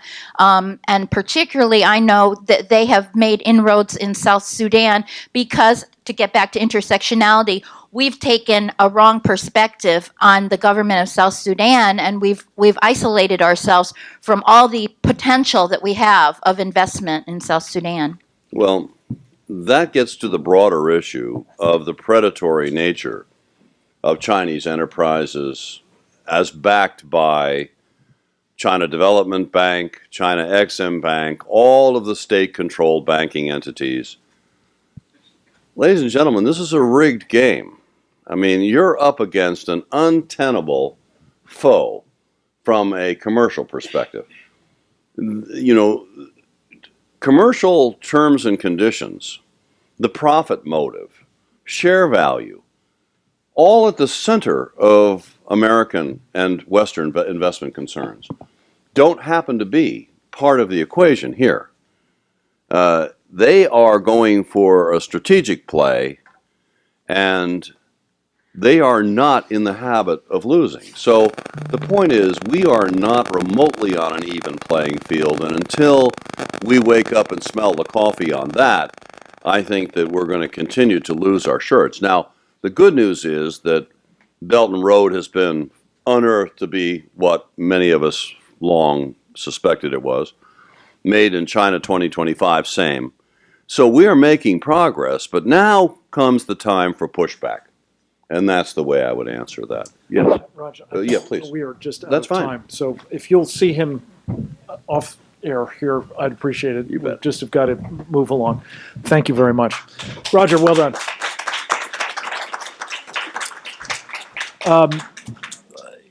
Congressman Scott Perry is one of the most impressive men I've had the privilege of getting to know in public life. He has served in the United States Congress since 2013. He represents the 10th District of the Commonwealth of Pennsylvania. He has served on, among other things, the Homeland Security Committee, including as the chairman of its Oversight Subcommittee in the last Congress. He's on the Transportation and Infrastructure Committee today, as well as on the House Foreign Affairs Committee. But in addition to all of that, he has served for almost 40 years in the United States Army, including as a pilot of virtually every rotary wing aircraft in the inventory. And as an instructor pilot, he resigned his commission in March of this year, retiring as a brigadier general. And I'm proud to call him a very good friend as well as a much admired leader of our country. Congressman Scott Perry, come on up here and talk about it.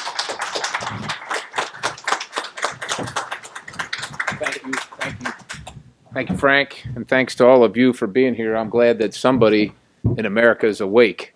And I think about, I think about just what I read on the docket for today, and I suspect that probably a lot of us will leave here depressed. And I don't know what the highlights or what the what's going to motivate.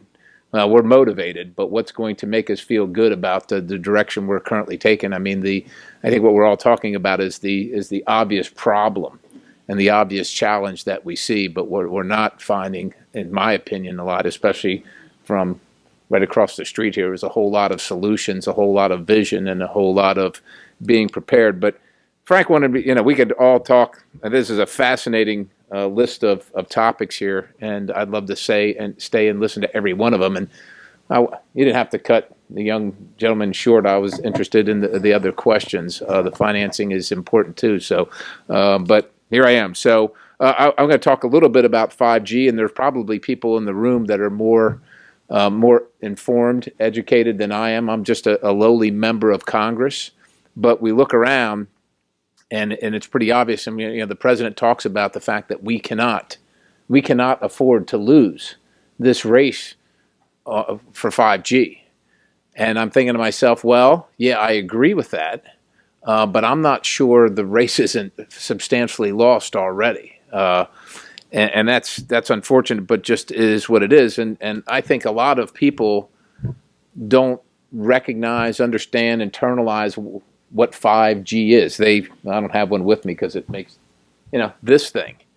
I mean, if we socialized healthcare like we socialized the fact that every single person in the country has one of these, we'd be way further ahead. But the point is that every person does have one of those. And even if you don't have one of those, I was in a meeting, Frank, you might have been there, where Mike Flynn, this is a couple years ago, told us, don't leave your toaster plugged in. And we kind of chuckled. And he said, I'm not chuckling. Don't leave your toaster plugged in. Whether it's your toaster, your television, your Fitbit, your car, your everything is connected.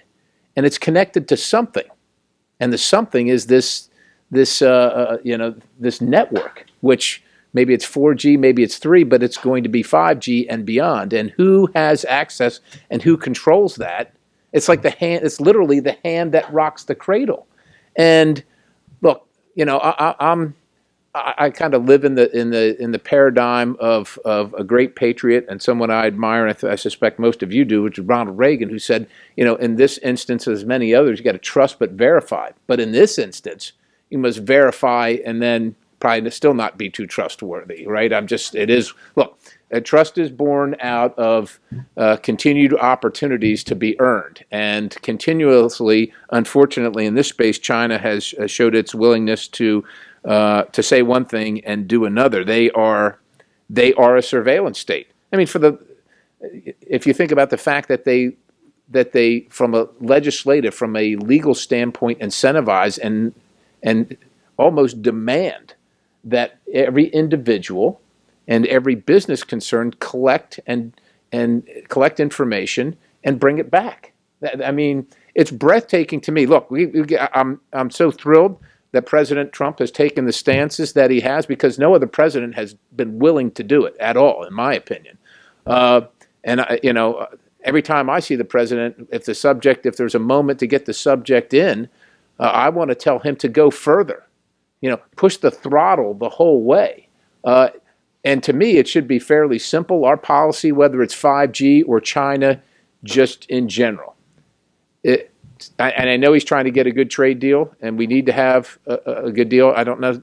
Well, I guess we have to have one with China, but I think it's actually be more important to have it with some of the surrounding countries. But be that as it may, if we're not getting to where we need to get to me, what we should be doing as a starting position, whether it's 5G, whether it's trade in general, or whether it's student visas or visas of any kind, is treat China just like they treat us. That seems fair, right? We could just say, look, things aren't working out real well on our side of the ocean here, so here's what we're going to do just to level the playing field. Everything you do regarding us, that's what we're going to do regarding you. And then we can start from there in a negotiation. I mean, I'm a proud Penn Stater, and Penn State does a lot of work for the United States military, and it just 3.5 weeks ago showed up in the list of all the universities that were compromised by China. Right? We don't know the extent; it's classified. But I wonder, and it doesn't have to be a Confucius Institute. I mean, if they send a student, we should know, because they have said the student is collecting. The student is collecting, and so unfortunately, look, we love a country where you are innocent until proven guilty, but they have said that by their actions and by their policies, they're essentially guilty until proven innocent, and at least in this regard, and even NATO warned that adopting the technology. This is not only a security risk. If you look at this list of topics today, all the information that goes into every single one of these topics is gleaned from this stuff, and every one of us has it on us, and they're the ones that are going to glean it. There are essentially, I think, 4 companies across the globe that deal with this kind of technology. Of course, there's ZTE and Huawei. There are Sweden's Ericsson and Finland's Nokia. That accounts for essentially about 70% of the global telecom hardware industry. None of that is located in America. And why is that? Well, look, we're busy doing other things. Like, we've been sleeping here, and look, if they want to produce that stuff and they do a good job, God bless them. We've said that all around the world, whether it's electronics, whether it's textiles, whether it's some heavy machinery, and we've just been willing to let them do that without recognizing, understanding, or acknowledging the ramifications. And all of a sudden, it's not really all of a sudden. We just woke up all of a sudden, and here we are. And, of course, they've been very willing to undercut anybody else. I think it's somewhere between 60 and 80%. Right? They'll subsidize the hardware and install it, and then you buy the service. And of course, they've got all. They're going to be good stewards of the information. Just take their word for it. And and we're in the mindset in America that we compete with each other, and that's how the best innovation happens. They compete by stealing ours and improving upon it, and then selling it at highly subsidized rates, and gleaning their strategic objectives from it, which is all the information about every single habit you have, all the information about your financial transaction, military and security, national security information, and every single thing else that might matter to you, where we drive, how we drive, what time we wake up in the morning, what things we like to eat. And all that is information that is useful when times get difficult in our relationship. And I suspect that times are going to get difficult in our relationship unless one of us changes, right? Unless America wants to continue to be the global hegemon that is a benevolent hegemon, where we keep the sea lanes open around the globe and we are the beacon of civil rights and freedom around the globe. Or we could have China do it, and we could just accept that. But I suspect most Americans won't accept that. And we're going to come to what we call in the cavalry a meeting engagement. And information and intelligence is really, really important. I was privileged for 6 years to represent the town of Gettysburg. In the town of Gettysburg, something phenomenal happened in the United States a couple hundred years ago, just about. And I will tell you, the South would have won that battle and probably the war, except for some poor information flow and bad information, right? Information flow because Lee orders his generals to do one thing and they saw fit to do another. By the way, his cavalry was goofing off about 40 miles away somewhere else and didn't make it to the fight in time. But also information about when when the Union's cannons, when their artillery was spent or not spent, and Lee said, the sound of the guns have stopped. I think it's time to attack. And just about the time in the peach orchard that the Union rolled up whole new batteries of fresh artillery and annihilated the Confederate forces out on the mile and a half open stretch of where they were marching shoulder to shoulder against the Union. If the Chinese control that kind of information, the battle is already over, unfortunately, and we can't have a Gettysburg where we're in that situation. So I think the problem, among other things, is that we're just completely, and you can see it, we've become completely reliant upon their technology because of the cost of it and because of how pervasive it is, and it's just been easy. And from my standpoint, we don't have. I want to use the term, we don't have a coherent strategy, but that might be a little too much too. I'm not sure if we have a strategy, and if we have one, they certainly haven't informed Congress, and I doubt that they've informed the American people. And it's going to take some changes in the way we do business. That's just, we're going to have to recognize that this is essentially controlling the speech that we have among one another, because we speak through these devices, right? And we're just not used to that in America. We have the First Amendment, and we don't like to restrict and direct and so on and so forth, but that's as simple and as in-depth as it is. Every single bit of our communications will either be controlled by the United States of America and our benevolence and our wish to be free and preserve privacy and ensure the integrity of our intelligence information, or will be controlled by someone else. And they might have the goodwill to do that for us, but they might not. And if there are strategic adversaries that have an interest in overtaking us, which, oh, by the way, they do in this case, I suspect they might not be as benevolent. They might wait a while till the time is right, but they will be there gleaning all that information and controlling it. And look, the president talks about fake news, but that's not, the United States purveyors of fake news aren't the only ones on the planet. And there's plenty other ones around, and China wants to be and is one of them. And all we're doing by allowing them in this 5G space to be the leaders and proliferate is to proliferate more of their propaganda, and they're happy. We're over here on this side of the street fighting about a letter from the Attorney General to the Special Counsel and the President and what he said and why he said it, and couldn't he just accept the investigate? We're doing all that kind of stuff, right? Nobody's doing this in this country. In China, they're doing this. In China, they're very focused, right? They love their country too, and they get past, it appears to me, a lot of their political differences for the bigger plan. We seem to get mired in our political difference, and the bigger plan never comes to fruition. And while we fiddle, our country burns, right? So we got to create a policy environment that not only allows, but that incentivizes greatly the domestic production of this technology, not just to be ahead of the Chinese for 5G. We have to understand the world has changed. These devices and this interconnectivity between people is not going to get less over time as long as technology in the 21st century, as we know it, marches forward. It's going to become more apparent and evident and involved in inexorably mixed within our lives, entwined within our lives. And so we have to start thinking about that, not only for right now, but for forever, and have a strategy to dominate that space, not necessarily and just for a national security standpoint, but for everything it portends, whether it's the culture, whether it's our financial situations, what have you. And Republicans, Democrats, conservatives, liberals, anything else in between, we're gonna have to put those other things aside and get together for America.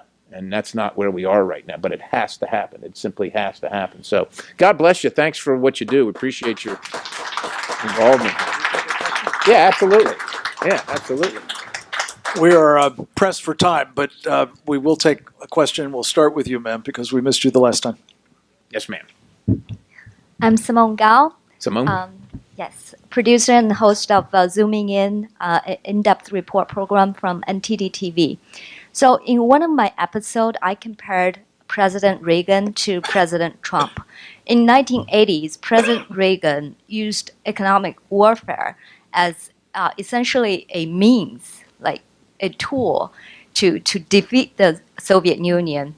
His goal is we win, they lose. So my question is, do you think President Trump should do the same instead of just getting a good deal from the trade war? Should this whole thing go beyond trade itself? I believe it should, and I do applaud this president. Like I said, he's gone further than any in modern history regarding China in this regard. However, I think that we also have to be mindful of the time that this president has. And look, China's watching, Russia's watching, Iran's, all our adversaries are watching. They watch the political environment here as well. And if they think that they can wait out the clock, that they certainly will with him. And so time is important. And as well, I think we have to understand the cultural differences between our country and China in particular. We want everything right now. We expect immediate results. We can't even wait for this trade deal, right? We're like, what's the holdup, right? China is willing to wait for dynasties to pass, right? They have all the time in the world, right? You might have the watch, but we've got the time, is what they like to say. And I think we have to recognize that. And that's why I advocate for very robust and more significant actions on the part of the United States to force China into good behavior, or else. I'll say, I know I held you up, but I know you have other things to do. You held me up, and I can't actually tolerate being held up. Oh, okay. All right. The problem is we've got a lot of other folks that you want to hear from, but we'd love to have you stay if you stick around. Just a couple minutes, but I do have to stay, but don't answer any questions. Thank you. Right, absolutely.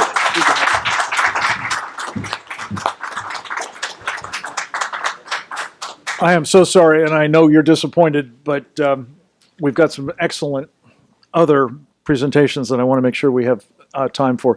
I'd ask each of the next four folks to take about 10 minutes to address their topic, and that'll leave us a minute or two for questions as well, and then we'll move this along.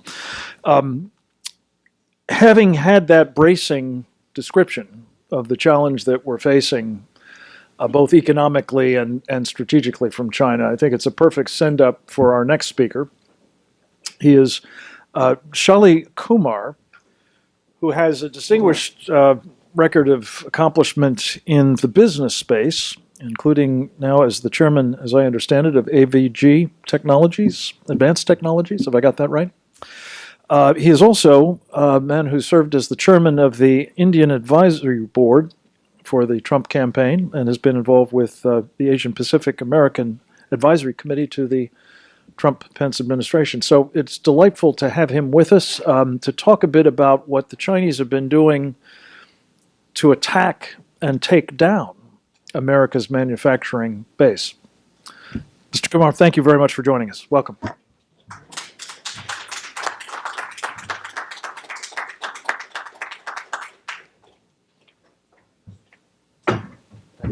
Thank you. 10 minutes? Yeah, sure.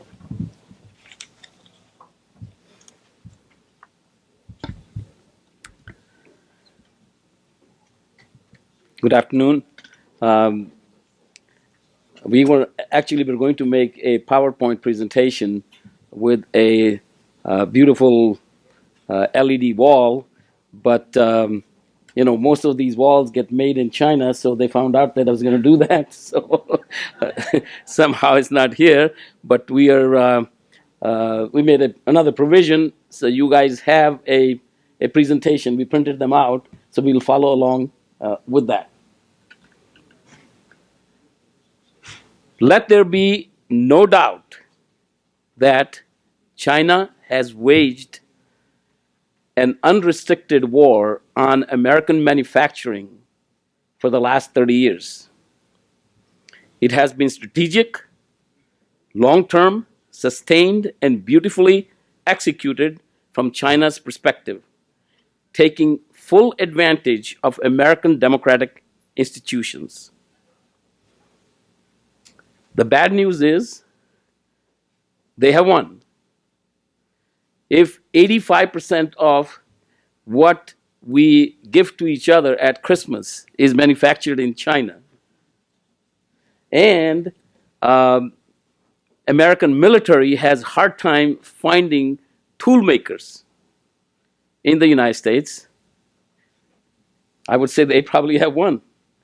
But the good news is that we have a different president. President Trump has arrived, who recognizes this threat and has reversed the course.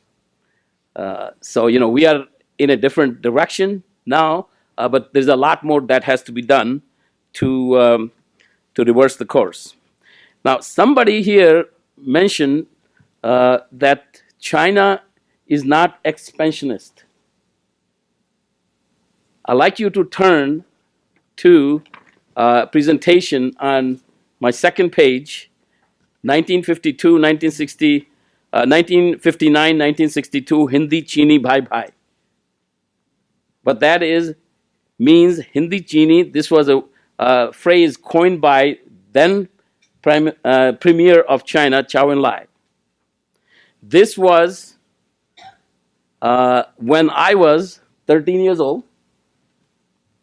Always interested in history, so I had just finished reading The Rise and Fall of Third Reich by William Shirer, and we were celebrating what was going to happen between India and China, a punch shield, 5 principles of coexistence. And then, lo and behold, what happens? The Pearl Harbor moment of India, 1962, October 1962, when just total surprise, 100,000 troops of Chinese troops marched into India. And, where, again, one gentleman said that they don't have desire or they're not expansionist, they took 150,000 square miles of Indian territory and still hold it. So Chinese threat is real, and we should not forget that particular episode either. Now, next slide I have is importance of industrial base in war. I take you to a quote from Admiral Yamamoto, the reluctant warrior as he has been described, architect of Pearl Harbor. He says, anyone who has seen the auto factories in Detroit and the oil fields in Texas knows that Japan lacks the national power for a naval race with America. Its industrial base makes America invincible. So what does the Chinese do? When they have this long-term plan to essentially be the sole superpower in the world, so how are we going to go do that? The first thing they want to do is capture that industrial base.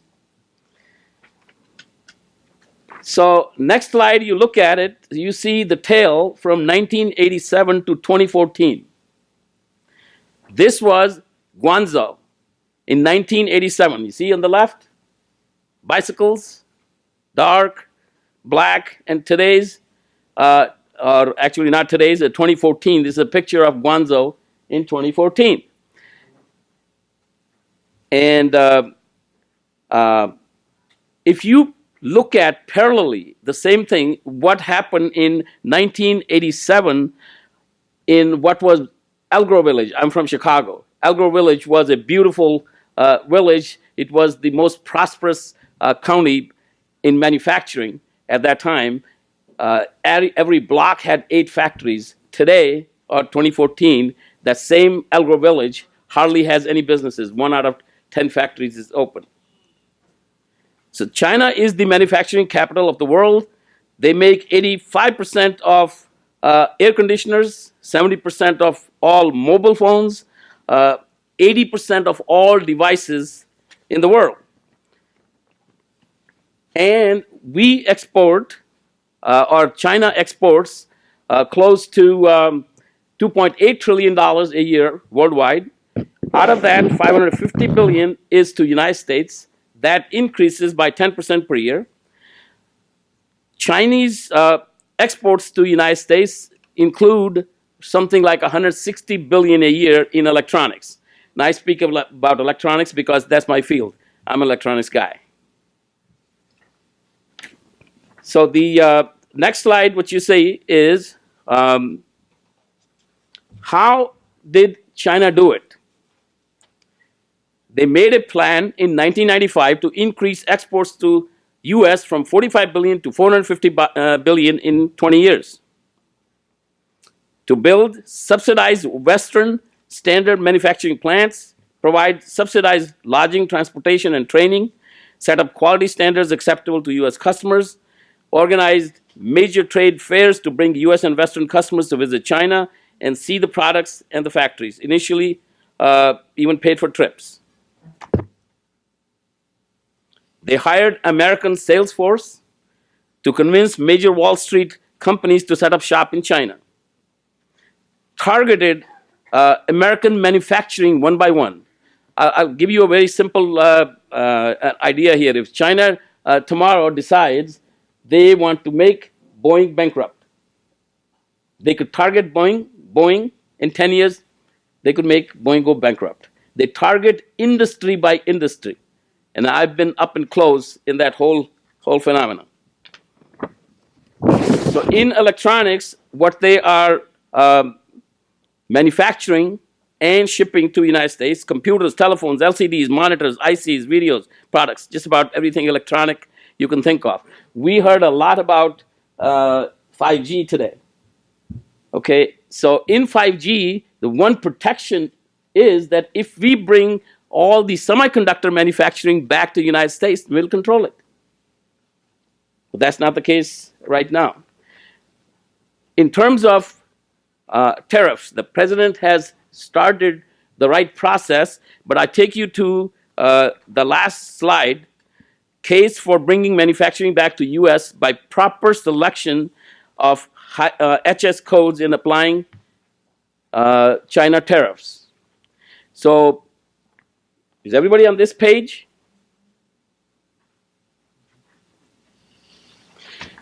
What we are doing is in applying tariffs, we are making a mistake. Maybe I'll just give you this example. We import laptops and these type of devices, close to 50 billion of these, or $50 billion worth of these products. In applying tariffs, what we are doing is we are exempting these finished goods products from tariffs, but putting tariffs on keyboards, displays, motherboards to essentially prevent American manufacturers to compete with China. We're kind of on the wrong track. That has to be corrected. The finished goods are the ones that need to be tariffed and not the components. There will be time where you could actually tariff when we get into motherboards, but the motherboards require a much bigger capital investment, almost $20 billion. But if you put a tariff on this part number, you could create 500,000 jobs within a matter of 2 years. So, in short, China is a real threat, and it can be countered, but it cannot be countered by simple measures, taken instantaneously. You have to have a long-term plan. Can the United States become the manufacturing center of the world, capital of the world? You could do that in 10 years to 20 years if you have a sustained policy. This trade deal of just should we have tariffs or not have the tariffs on that itself is not going to do it. You have to have a very similar plan like China executed, how to kill industry by industry by industry. And we have to do the same thing, save industry by industry by industry. For example, printed circuit boards, one industry, plastic parts, another industry. You go industry by industry, and then you have to save those industries and bring them back. Mr. Kumar, thank you very much. Very important. Would you take a question? Yes, please. One question, please. Anybody? Yes, sir. Identify yourself, please. Yes, hi, John Mills, retired Department of Defense here, and member I of the think, Committee on the Present Danger China. thank you, Frank. So yeah, the targeted tariffs I think are very interesting, and kind of a rolling, temporary targeted tariffs. Tariffs long term have some bad unintended consequences. Take the Jones Act, for example, which is essentially one. So I think if we target a list of companies, Huawei this week, somebody next week, I have very specific companies in mind here, but we need a rolling wave of them to, and I would also call it an IP theft recoupment tax, and to shock their forward momentum and give us time to regroup and recapitalize on these areas. Your thoughts? My thought in this will be, see, because I'm really a manufacturer. I'm considered to be one of the topmost manufacturing experts in the world. And you got to take industry by industry, not company by company. Printed circuit boards. I'll just give you an example. PC boards, printed circuit boards that go into any electronic product. In 1998, we were, the whole industry was 10 billion a year. China decides, okay, let's kill it. Today that is 50 million.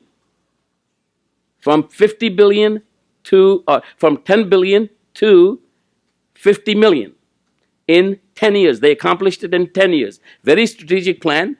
They pick the target, they pick the industry, and they say, okay, all the major companies filed bankruptcy.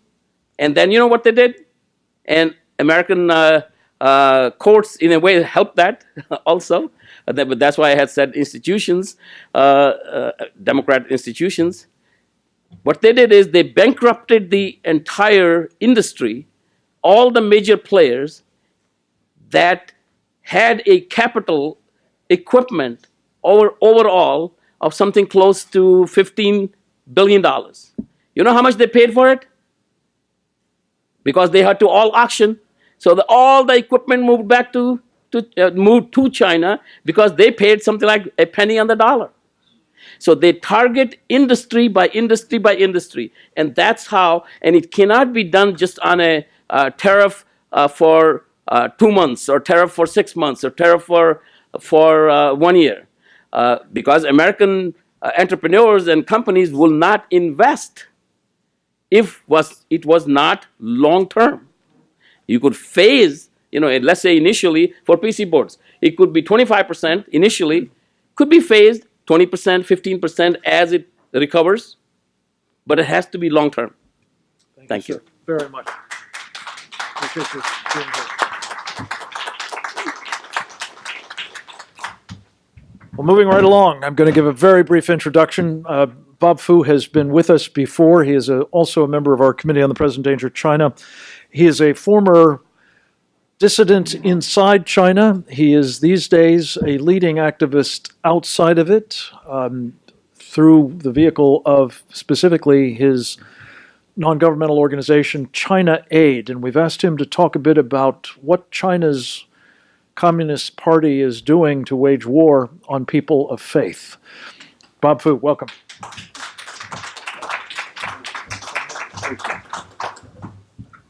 Thank you, Frank. Thank you. Good afternoon.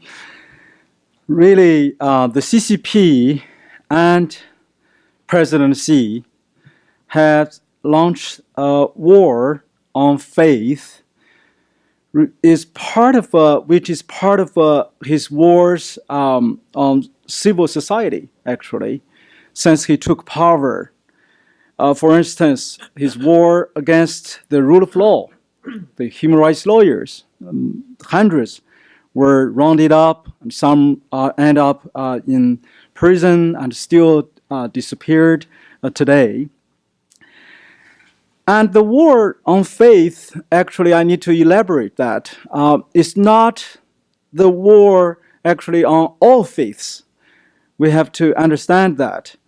He launched the war on those faiths that he deems not so compatible with socialism, or those adherents of those faiths who are deemed not totally controlled or obedient to the CCP's absolute control, such as, the faiths like the Protestant Christians, the Catholics, the Falun Gong practitioners, the Uyghur or Kazakhs Muslims, or a certain part of Buddhist, like a Tibetan Buddhist. These are the faiths that the CCP has been focusing on and targeting for persecution. So I want to emphasize on two fronts about the CCP's war on these faiths. By the way, if you notice the Chinese media, you can tell some faiths still are exempted from kind of this war or persecution.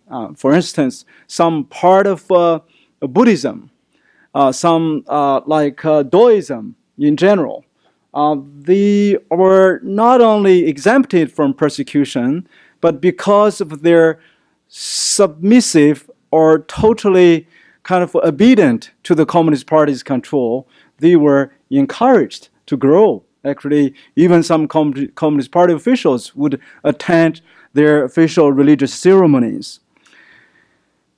So the war was launched by two major fronts. There is a domestic front, there is an international front. The domestic front focused on three different areas.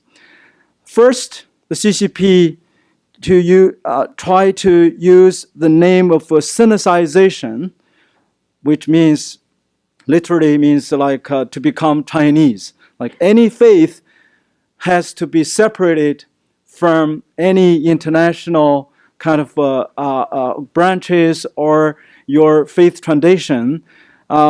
Then you have to become part of Chinese. So in essence, the Sinicization is like,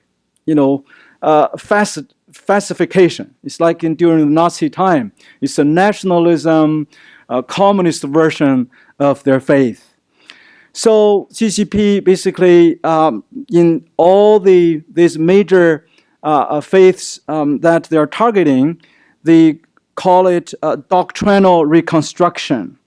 For instance, to the Protestant or Catholic faith, they would change from even 10 commandments to 9 commandments, because the first commandment is not compatible with President Xi's doctrine. And they are deeming a 5-year plan to try to retranslate the Bible, the scripture, in order to make so-called the doctrine compatible with the socialism and communism. And in Tibet or in Xinjiang, they would not allow the Uyghur language of the Quran to be translated. Of course, any Uyghur or Kazakhs on their smartphone, if they find a version of Uyghur language of their Quran, is a crime and immediately sent to the concentration camp. So that's doctrinally. And then in terms of the religious size, since President Xi took power, thousands of churches, of course, Catholic Church and Protestant churches, and even some Tibetan Buddhist temples and mosques were either totally leveled, bombed, destroyed, or with their church, the crosses were forcefully burned, demolished, including 2 crosses just were forcefully demolished 4 days ago in a Catholic church, a big Catholic church in Henan province. So this is a part of the structure for the religious size, and of course every government sanctioned that is allowed to exist, these religious sites were mandated to on the pulpit or around the building to install massive surveillance face recognition cameras. And there is a massive data called National Religious Figure Data. By this month, May 22nd, the Communist Party even has a deadline. So every township, city has to submit like their local data in order to make this massive national data. I think that will be integrated into the overall so-called social score system. So that means if you are a Tibetan Buddhist, if you are a Christian, if you are Falun Gong, if you are in this system, then from your life will be forever ruined. Like from buying a train ticket to your passport, traveling to overseas.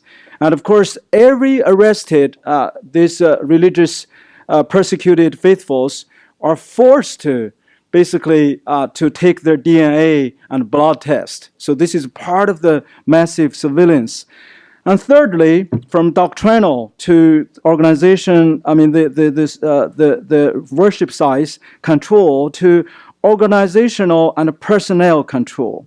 We just saw a document leaked that says the government is trying to use the Communist Party qualification, party member qualification, to filter the membership of the church pastors or bishops. So the kind of filters criterion would be to select a clergyman would be the equivalent of a party leader. So they have to be loyal and sworn the absolute allegiance to the party first before they can be ordained.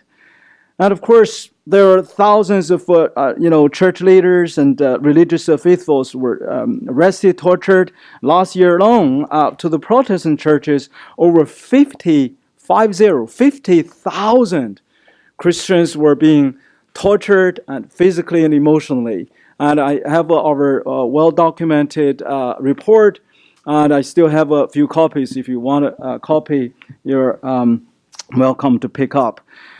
Really, I think that's the domestic front. I want to really shift to the international fronts. That's connected to ours. Okay, quickly.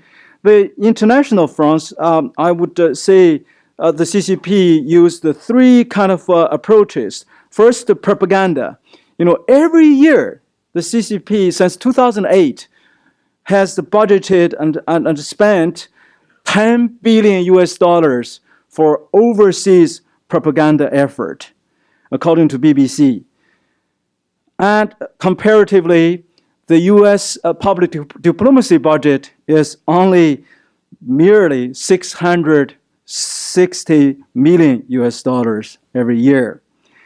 And of course, they also invite the selective kind of American church leaders, religious leaders, to go to China with red carpet, dine wine. I mean, I just name a few. Given the persecution, religious persecution has reached the worst since the Cultural Revolution, and those big influential American evangelical leaders that I know of, how many of them have chosen to speak up to even for their fellow brothers and sisters? I have great admiration for Franklin Graham, for his humanitarian work and gospel work. But because the CCP's, kind of enticement of his access to Chinese government, he is very much became trapped into that system. The penetration and the intimidation. So the penetration, of course, now from Maryland to Boston to really Sydney to other the free countries, all of a sudden you have red pastors. We call them coded red pastors, red churches. Those Protestant churches in North America, in Europe, would listen or obey the Communist Party's order than really the biblical kind of order. And if you don't do that, then your visa will be terminated. And if you travel to China, like currently there is a Chinese American pastor just arrested last week. Yeah, and still held in Shanghai. And of course, they kind of use that way to threaten the American churches too. We just a very final story about this is really last year we invited during the prayer breakfast. I invited one of the China's finest Christian human rights lawyer, Dr. Li Beguang, to the prayer breakfast. But 10 days later, after he left, he was declared dead in a Chinese military hospital at the age of 50. And we decided to have a memorial service in Washington, D.C., and we arranged with a big, most well-known church next to the Capitol Hill. I don't want to name the name. But after we just barely announced on social media, then overnight, China arrested all the missionaries in China, American missionaries, and interrogated them and told them, do you know what's going to happen in your church? So the church, unfortunately, because of that pressure, and immediately terminate the venue to host this memorial service, and we have to change the venue. This is close to the capital. So this is something I really want to raise the alert. I hope we can have That's very helpful. Thank you so much, Bob. Thank you. Any questions for Bob Fu? Yes, sir. Mike Donnelly, I'm a friend of Bob's. Bob, what's the connection between this and the security and the financial aspects that have been talked about here? And how would you see this fitting into that whole paradigm? Yeah, I would say, this is really the Xi Jinping's global kind of ambition to exercise its grip, expansionism, control. So he's not satisfied only control the faith community inside the Chinese territory. He's using all the means, try to do the control, intimidation, penetration. And, internet, I think that's another issue, really influence our lives too. And I just, the Communist Party, of course, built this so-called internet, they call it Great Firewall. And that's the 21st century, really, the internet Berlin Wall. And I hope that we in the free world can really focus on this area to build to encourage the development of internet circumvention softwares. That there are so many innovations already available, and yet very sadly, our BBG, the only venue that has the capacity to do that, the Broadcast Board of Governors, was only they themselves set the limit that they would only spend 2.5% of the budget on internet circumvention kind of software or penetrating and to knock down the internet firewall. I think that is a very, very backward and dangerous kind of strategy. So I hope Congress can really pay attention, because the communist, real fear is the truth. The information that the Chinese people would get hold of. So, yeah. Thank you so much, Bob.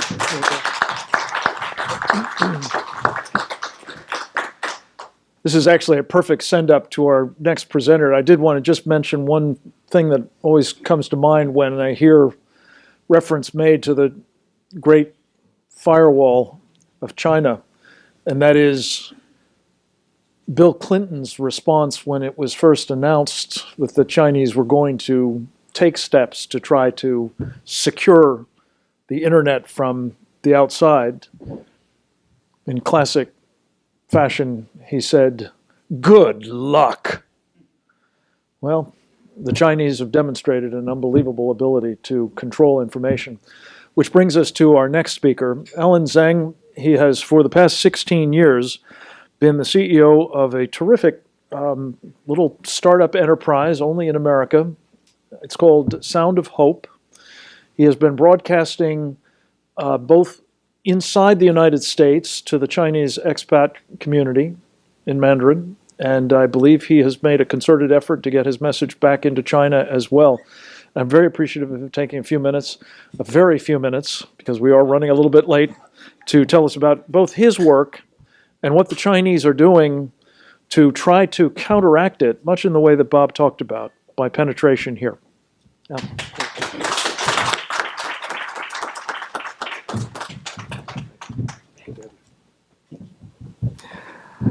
Since this is a very big topic, I don't have much time. So let me say my conclusion first.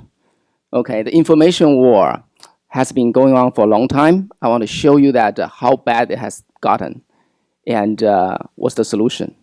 And my conclusion is this: it's worse than you all thought, but the solution is better than you thought too. Right. So let me elaborate. Okay. So basically, I came from Silicon Valley. My background is software. All right. In Silicon Valley, a high-tech engineer drive to work. Average drive time 40 minutes. You come back 80 minutes. Okay. So during this time, what do? You turn on your radio, right? There's only one Chinese radio on the air. So it's like, why not? Let me tune in. Okay. And then because listening to hometown language is relaxing, is effortless. People got used to it. And that radio happened to be funded by Chinese government. Okay, so day in and day out, they just listen to that. And another story I want to talk to you about is the Los Angeles. Los Angeles is the biggest Chinese, concentrated place, community, over 1 million people. So there's a Chinese media which is called the Phoenix TV. Phoenix TV actually is a Chinese government's mouthpiece that faking as third party. Okay, they want that market. But think about that. It's a driving country, and everybody drive, and everybody got jammed. So you turn on the radio and you listen to the radio. All right. So there's one barrier. FCC rule says that a foreign company cannot own over 20% of a U.S. radio. So they found a shell company led by a U.S. citizen. They bought a FM radio there, and then they applied with the FCC for license. Halfway, they got discovered. So they got scared out. Before they got caught, they back out of the deal. This is 6 years ago. So last July, they made another attempt. So this time they found another shell company. They always have to do that because it has to be a U.S. citizen. Then they took another roundabout.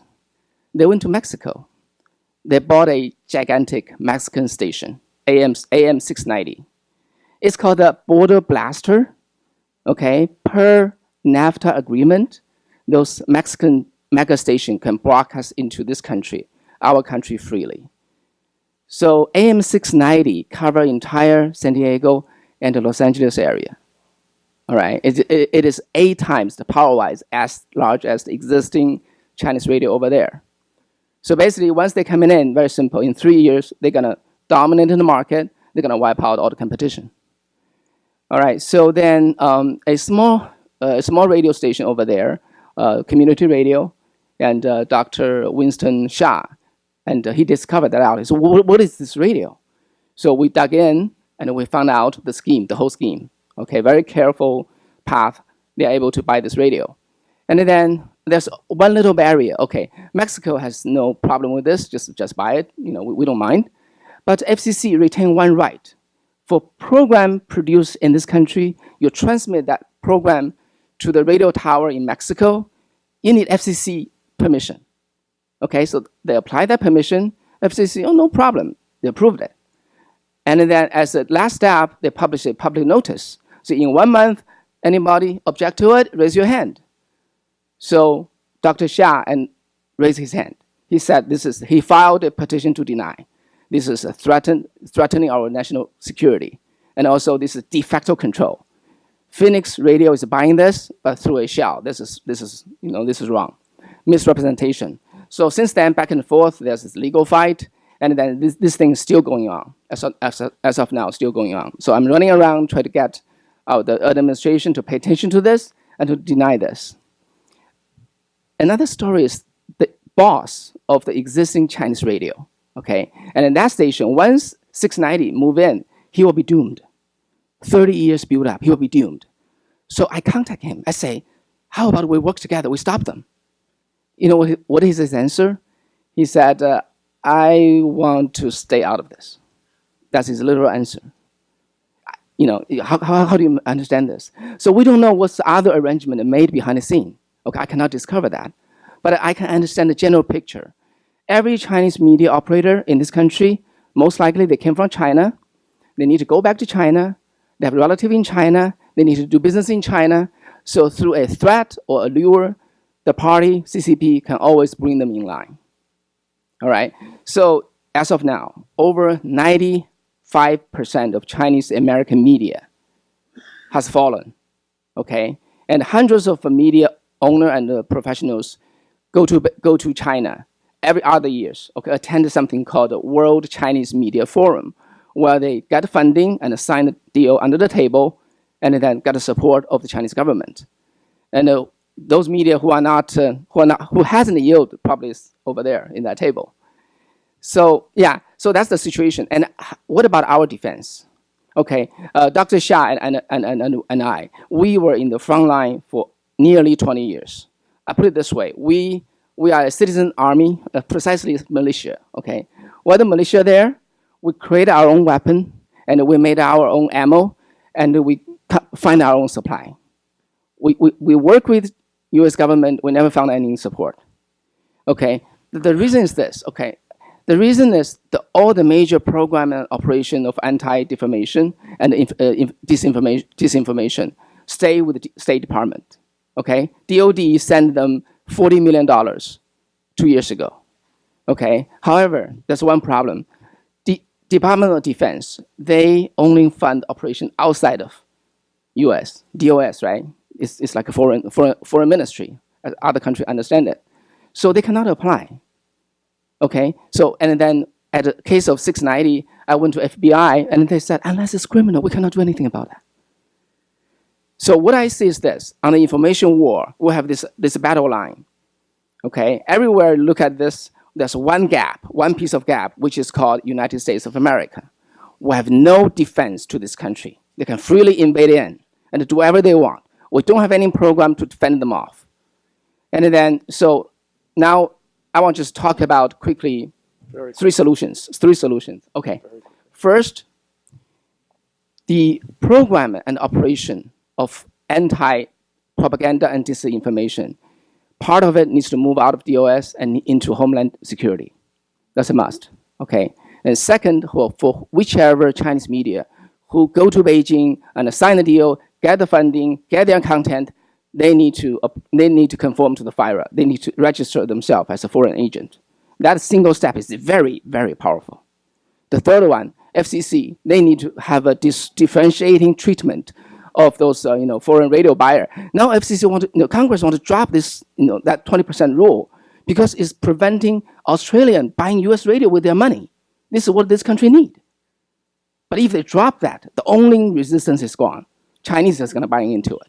So they need to treat different country in a more detailed way. More work needs to be done there. Okay, finally, last step. The situation is much worse than you thought, but the solution is much better. The reason is this. Okay, we tried this in Silicon Valley, actually. For that radio we're talking about, in the morning, there's a pro-CCP radio, brainwashing people every day. In the afternoon, we have the airwave. We watch them clean in the afternoon. We did it since 2009. And I can say, if you go to Silicon Valley now, our radio influenced people. We turn the tide around. People even calling in their radio say, what are you talking about? Why don't you give up your airtime to Sound of Hope? So when truth and false, you can have thousands layers of lies. You need only one needle of truth to poke them all through. Amen. Just enable the truth, enable us, we can resolve the problem actually in the not so hard way. Thank you. Thank you. Is there a question for Alan Zhang? If not, we're going to move right along. Alan, thank you. Well done. Bless you. So that brings us to Joseph Bosco, who has served in the Defense Department in the Office of Secretary of Defense, among other things, as the country desk officer for China. And he has been working in subsequent years at places like the Wilson Center and at the Atlantic Council. And we've asked him to specifically talk about a project that he worked on, as I understand it, during his years in the Pentagon as well, namely North Korea. And specifically, what China is doing to enable the threat with which we are all very much seized, increasingly now posed by North Korea against our country. Joseph Bosco, welcome.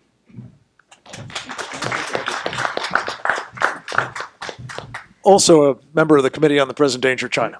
Glad to have you, sir. Thank you, Frank. This will be a less than 10-minute history lesson. As you know, the Korean War was the result of a colossal misunderstanding. In the months leading up to June 1950, the Truman administration made several statements indicating that Washington did not consider either South Korea or Formosa within America's Pacific defense perimeter. North Korean dictator Kim Il-sung, abetted by his allies Mao Zedong and Joseph Stalin, saw not a red line, but a green light, and they made their plans to take both the rest of the peninsula and the island. But Kim moved before Mao and invaded South Korea. Truman awoke to the danger, sent the 7th Fleet back into the Taiwan Strait, and mobilized the United Nations to authorize a U.S.-led defense. As Henry Kissinger has written, we didn't expect the invasion, China didn't expect our response. The Korean War was on, and it ended 3 years later, not as the communist aggressors had anticipated, but in a stalemate at the 38th parallel, where it had started. The United States and North Korea both learned their lessons from this experience. In 1954, the Eisenhower administration signed identical mutual defense treaties with the Republic of Korea and the Republic of China on Taiwan. And the U.S. Navy stayed in the Taiwan Strait for the next couple of decades until President Nixon withdrew it to show good faith toward Mao Zedong before they met in '72. Kim Il-sung also learned a lesson, that America would intervene effectively to defend the South if the prevailing correlation of forces remained as it was. So he decided to change by building a deterrent to keep the U.S. out of the next Korea conflict. And that deterrent was nuclear weapons and the ballistic missiles to deliver them. He began pursuing that goal within a year of the end of the war, and first approached the Soviets without initial success. China, however, was not at all aghast at the prospect of nuclear proliferation on the Korean Peninsula, contrary to what Kissinger and others have argued for decades. Beijing was perfectly willing to funnel its own nuclear technology to Pyongyang through Pakistan's AQ Khan network. It was not the first or the last time that China played the role of WMD proliferator, or indeed as a proliferator of other proliferators. 2 years after it was clear that Pyongyang was serious about its nuclear program, Washington deployed tactical nuclear weapons to South Korea. The North Korean effort proceeded apace for the next several decades, always with a helping hand from Beijing. By the early 1990s, the international community realized it had a serious North Korea problem, and pressure for negotiations began in earnest. To support its communist ally, China proposed the complete denuclearization of the Korean Peninsula, a phrase we've heard very recently in the talks between Trump and Kim. At that time, President George H.W. Bush obliged by unilaterally withdrawing its U.S. tactical nuclear weapons from South Korea. Needless to say, Pyongyang simply forged ahead with its program with China's support. This was the reverse of the strategy President Reagan had employed when the Soviets placed SS-20 missiles in Eastern Europe. In his response, he deployed Pershing and cruise missiles to Western Europe. Moscow recognized it had met its match and agreed to a mutual withdrawal of missiles in the INF Treaty. Reagan showed that in that case, we had to arm in order to get the other side to disarm. Over the next 2 decades, there ensued a number of multilateral negotiations with North Korea, 6-party talks, the agreed framework, and so on. Throughout those proceedings, China, and to a lesser extent Russia, was always there at North Korea's side, holding its brief, demanding that the U.S. make unilateral concessions, asserting that North Korea was basically America's problem and that we had to find a way to guarantee Pyongyang's long-term security. The same pattern prevailed whenever the Security Council considered censoring and sanctioning North Korea for its violations of the Non-Proliferation Treaty and other international laws. China, followed by Russia, could be counted on to act as Pyongyang's lawyer, constantly delaying and watering down the Council's language, and then undermining whatever came out of the process. Beijing and Moscow have always done just enough to show the West that their own good faith, but never enough to actually incentivize North Korea to halt its nuclear and ballistic missile programs. Meanwhile, those programs accelerated far ahead of what international experts predicted, with each nuclear test or missile firing surprising the world and the expert community. And China continued to facilitate that development, not only diplomatically, but also by providing material and technological support. Defense Secretary Leon Panetta told the Senate Intelligence Committee in 2007 that China was transferring highly critical missile technology to North Korea and had been doing so for some time. And of course, Beijing continued to prop up the disastrous North Korean economy, supplying essential food and fuel to sustain the Kim regime, its elite supporters, and the North Korean military. Cutting off that economic lifeline would have led to the collapse of North Korea's economy. Even simply threatening to do so would have given Beijing enormous leverage over Pyongyang and the ability to pressure it to comply with international law on nuclear and missile armaments, if Beijing was serious about denuclearization. Meanwhile, the stream of op-eds and speeches from Kissinger and others continued to urge the West to follow the concessionary strategy advocated by China, because, they said, it shared our concerns regarding nuclear weapons in North Korea, and because it was in the best position to understand its volatile neighbors' needs and motivations. Western governments largely deferred to Beijing's self-serving counsel. Yet during all these years, China never delivered as the North Korea problem festered and metastasized. If, as our experts kept telling us, Beijing was as worried as the rest of the world about nuclear weapons in North Korea, why did it not apply serious pressure to get North Korea to come into compliance? The answer is now clear to most non-expert observers. China does not and never has shared our concern about North Korea's nuclear weapons program. On the contrary, the program has served Beijing's strategic interests masterfully in the following important ways. First, North Korea has been a massive strategic and diplomatic distraction and diversion of resources for the West, with its escalating threat reaching existential proportions despite a quarter century of Groundhog Day negotiations. Second, the West was periodically maneuvered into providing significant humanitarian food and fuel assistance to help prop up China's impoverished ally. Third, the North Korean crisis has enabled China to play the role of responsible stakeholder and good faith partner in Western eyes, rewarding it with invaluable but unearned international prestige. Fourth, China's perceived indispensability to a North Korea solution has given it huge negotiating leverage over the West on other disputed issues, such as trade, Taiwan, South China Sea, and human rights.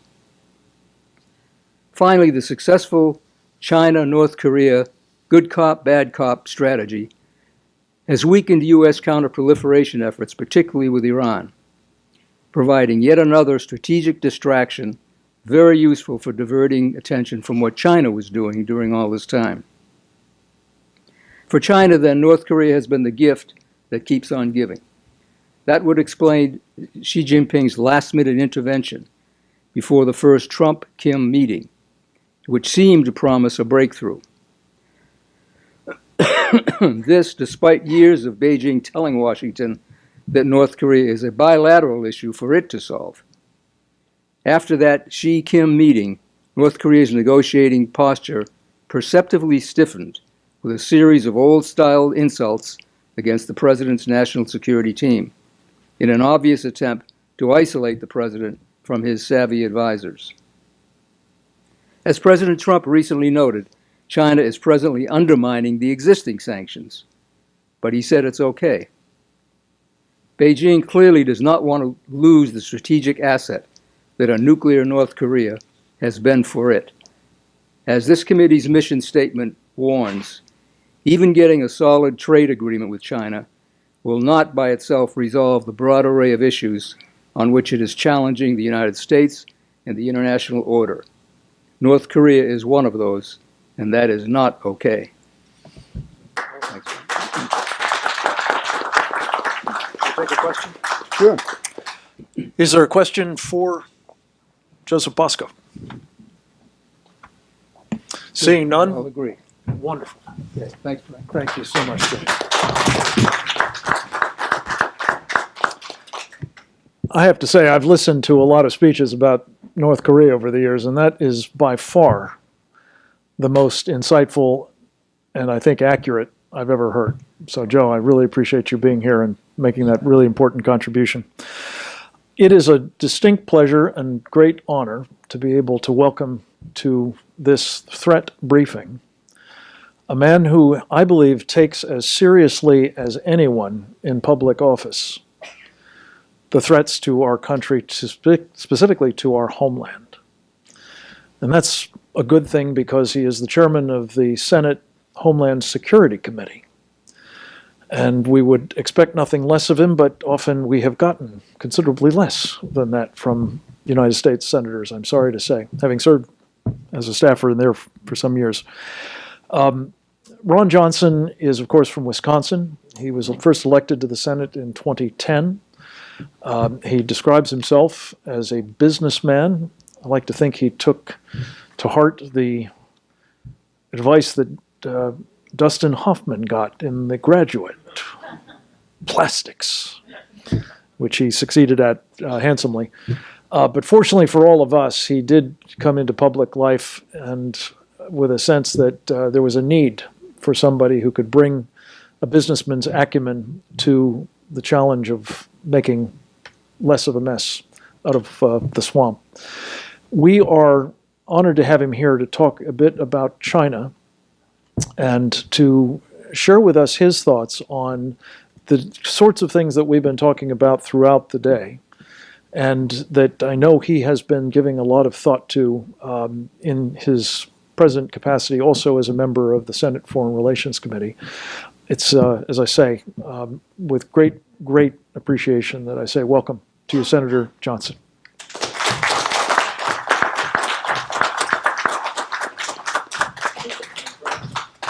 Well, thank you, Frank. I appreciate that. It's interesting you mentioned my business background because that's really what I wanted to start out with, is give you a business person's perspective of China and then kind of move you through kind of what I've experienced as a United States Senator and our current situation. So just quick little background. I'm an accountant by educational background, ran a plastics manufacturing business. So we extruded plastic sheet for medical device manufacturing, different printing applications. We actually exported to China for probably the last 20 years. Not a huge percentage of our business, but significant enough that there were two, I'll call them opportunities, but also kind of pressure points. First thing, when you're exporting product to significant customers overseas, one of the first things those customers want you to do is manufacture close to them. By the way, it's a huge advantage America has. We're the world's largest customer, which means manufacturers want to manufacture here. But that's kind of the pressure that starts being applied when you start exporting to a country, and we had significant enough business into China. Two different times we seriously considered it. I always rejected it. I know the U.S. patent system is bad enough at protecting your secrets, and you spend more money defending patents than you actually make off the things. So generally our technology I protected just with trade secrets. And I knew if we set up manufacturing over in China, we would lose that technology. So somebody else would understand what our little secret sauce was, and it just was never worth it to me. We somehow convinced our customers to continue to export from the States to service those accounts. Now, it was very interesting how unbelievably professional the Chinese development corporations, those individuals that were really attracting American businesses, how unbelievably professional they were, how unbelievably protective they were of China's interests. You can't buy land there, you can just lease it for a certain period of time. You obviously do need Chinese partners. I have less sympathy now moving forward when when we talk about IP theft of those types of arrangements. I mean, those are businesses from America or from around the world that decided they want access to a 1.4 billion person market. And just like I made the decision not to give up my intellectual property, they make the decision to give their intellectual property. So again, I'm far less critical of China in terms of developing those types of rules and regulations, although let's face it, they are contrary to the World Trading Organization, and we do need to bring them into compliance. And that's certainly what the Trump administration is trying to do. Completely support their efforts that way. What is going to be far more difficult, and what I simply do not and we should not tolerate, is their outright theft. The cyber theft, the industrial espionage of our industrial and military secrets. Completely intolerable. Now, it's pretty hard to govern that or control that through trade agreements. They don't even admit to it. Our first line of defense, by the way, for example, against cyber attacks, is just the knowledge that it's occurring. The 2014 report by Mandiant, I thought, was just a breakthrough account. Just the knowledge of cyber intrusion, cyber attacks is again, our first line of defense. So one recommendation for U.S. government policy is quit keeping so many things secret. We overclassify way too much information, where the private sector, government, we need to understand these things so we can protect ourselves against them. Now, going back to my business career, one book that I read repeatedly, again, I wasn't a Fortune 500 company, I was a massive manufacturer. I'd consider myself a medium-sized manufacturer in a specialty niche business. So one book I started reading, and I'd reread it a number of times, was Sun Tzu's Art of War. Really a good book in terms of putting your mind and thought process. I mean, you're a little guy, you're trying to, maybe replace a bigger guy in one of the accounts. Tells you how to do it. Know your adversary. Try and win the war without ever fighting a battle. I read that repeatedly, and where that comes into play now is having gone to China as part of a congressional delegation, having met Michael Pillsbury, having read his book, can't remember whether I did it before or after, you really do understand that the Chinese government, they've been employing Sun Tzu's Art of War for millennia, and they still are. It's the exact same approach. And America has to wake up to that. Michael Pillsbury in his book points out, and I would say China's made an error. They got too arrogant, and they've shown us the size of their cauldron. We know what they're up to now. And so the West has to recognize that. I wish, just as I wish Russia was no more than a friendly rival, I wish we could say the same thing about China, but I don't believe that. And I think more and more policymakers who had the hope and the belief that by opening up our markets to China's goods, and welcoming them into the WTO, our faith in a free market competitive system, and in democracy, that once prosperity started taking hold in China, that their people would demand democracy and pluralism, but that hasn't been the case. And there's no way that anybody can look at China today and say that their actions are benign. There is no reason whatsoever for China to militarize the South Sea Islands. China 2025, I mean, what we're looking at is what they've done to the steel industry, produce grotesque levels of overcapacity. And by the way, as a customer of steel, you love it, but it's not good for steel industries throughout the world. They'll do the same thing to their 10 targeted industries in China 2025. Their Belt and Road Initiative is not a benign effort. And I think more and more countries that do that devil or that deal with the deal in terms of getting it's okay. Okay, but in terms of getting those loans with all the, and I won't even call them strings, with ropes attached to them. Again, the exposure of those arrangements, how those long term are not good for the autonomy of those nations. We need to highlight that. But first and foremost, we need to recognize what China represents, the threat they represent to us. And then my final comments, I just want to talk about, as Chairman of Homeland Security, I'm a business guy, so the first thing I did is develop a mission statement for our committee. It's pretty simple: to enhance the economic and national security of America. That's simple. You'll notice I put economic before national, because it comes first. So what is the best thing we can do to counter China and Russia's malign intent? Their adversarial competition with us. Well, have a strong economy. So we need to do what we've been doing under this administration. We stopped adding to the regulatory burden, which gives businesses at least a 4-year pause. They're not looking over the shoulder. Okay, what new regulation am I going to have to comply with that I'm going to have to hire compliance officers to comply with that might put me out of business? They can concentrate on producing better products and better services at a lower cost. That's what we want businesses to do. Toss in a more competitive tax system, and all of a sudden, we're not at the new normal that Obama talked about, a 2% growth rate. We're achieving 3%. Now, we do need to get the trade wars concluded. My own preference would have been to have a unified world demand China behave, but I support President Trump's strong desire to get China to adhere to world norms, trading norms, to try and get them to stop stealing our stuff, at least acknowledge it, and open up their markets as open as ours are to their products, that they open their markets up to ours. So again, we have to have that strong economy. We have to rebuild our military. How many times have we seen the cycle? Jimmy Carter, how's our military? Ronald Reagan has to build it up. Bill Clinton, the end of history, right? I mean, there's never going to be any conflict. How's our military? George Bush has to build it back up. Barack Obama howls out of military, and we're right back in that same type of cycle. The world is, if you're not noticing, is a pretty dangerous place.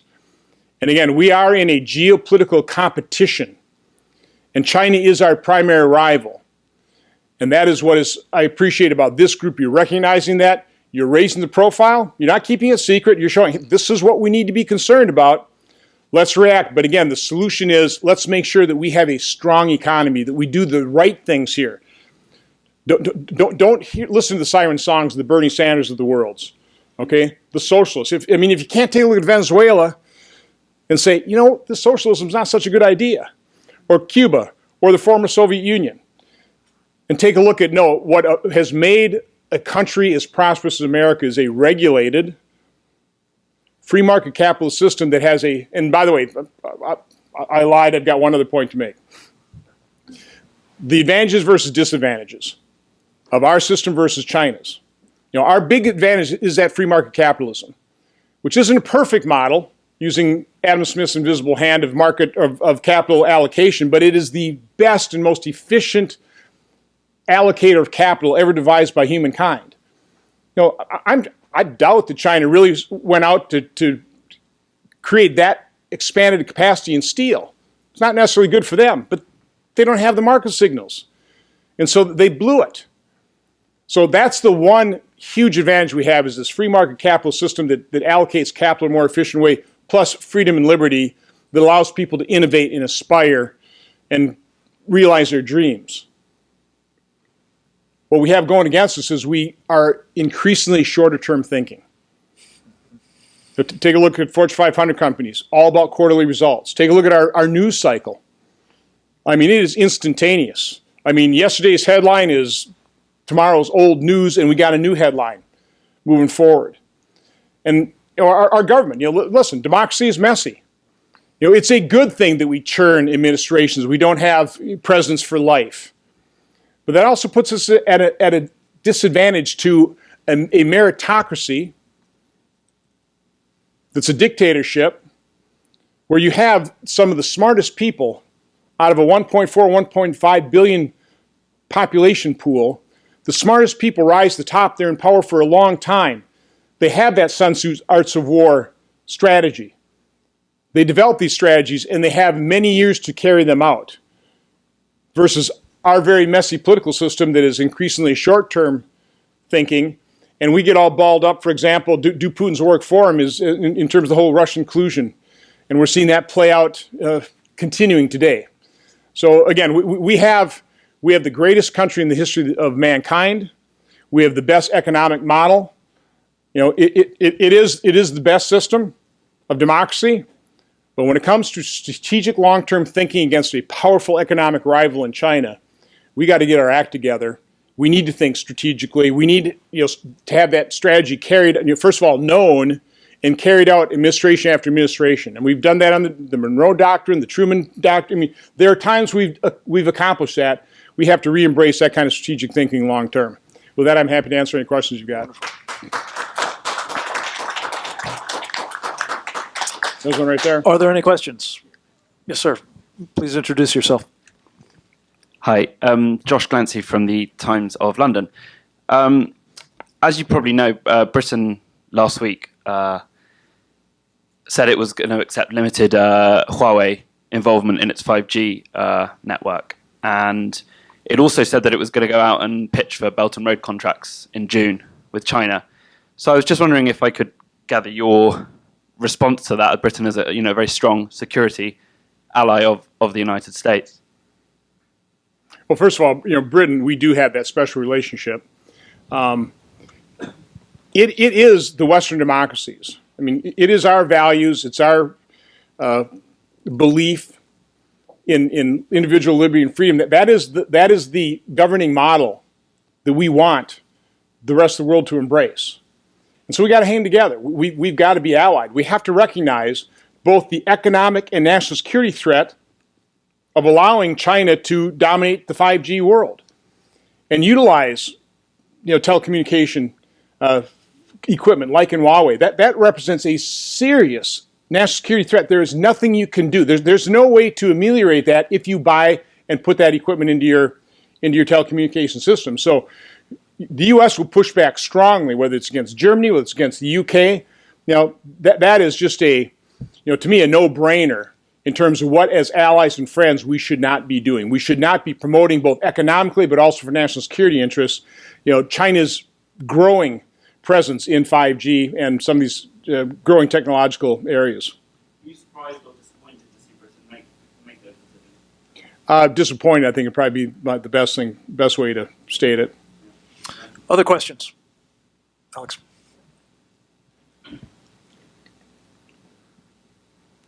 Senator, I was Alan Zhang. I was president of Sound of Hope, a Chinese radio media. So earlier I was talking about, I was one of the speakers. I do identify an issue that we have, which is Chinese governments, their information war is pushing hard into our backyard. Okay, I was talking about the Phoenix TV, buying a mega radio in Southern California. This company has $600 million in revenue. It can dwarf any competition, Chinese American media. So all our defense, our operation, our program stay with State Department. The GEC, Global Engagement Center, and the DRL, they have all the funding. I feel that we are undefended in terms of guarding our own land here. And I think Homeland Security needs to have a program like that. Otherwise, they're going to turn these 5 million Chinese Americans into a problem, into a liability. They should be our asset. And this has to be dealt with. Otherwise, we are very, very difficult. In the front line, we work 16, 18 hours a day. Literally, I'm not making things up. We don't have support. And, I really wish to raise that issue. Alan, I don't think the senator was here when you spoke, but just say a word about what Phoenix is doing to try to circumvent the restrictions on foreign ownership of broadcasting in America. Yeah, FCC has a rule. No foreign company can buy 20% of U.S. radio. So Phoenix, very simple, find a shell company led by U.S. citizen, and then go to Mexico, buy a gigantic station, border blaster that can cover entire Southern California. And then we have basically, we have our attorney fighting with them in front of FCC. We cannot even afford the attorney fee, to be honest. But we have to fight it. I went to FBI. They said if it's not criminal, we don't get into it. FBI can do a check and find out the funding. Very simple. FBI can pin them down, but it's not their job description. And all the program and the funding I stayed with the State Department, and they told me that we are State Department. We only care about things outside of U.S. So we have a gap in our defense line. this information war is very, very important.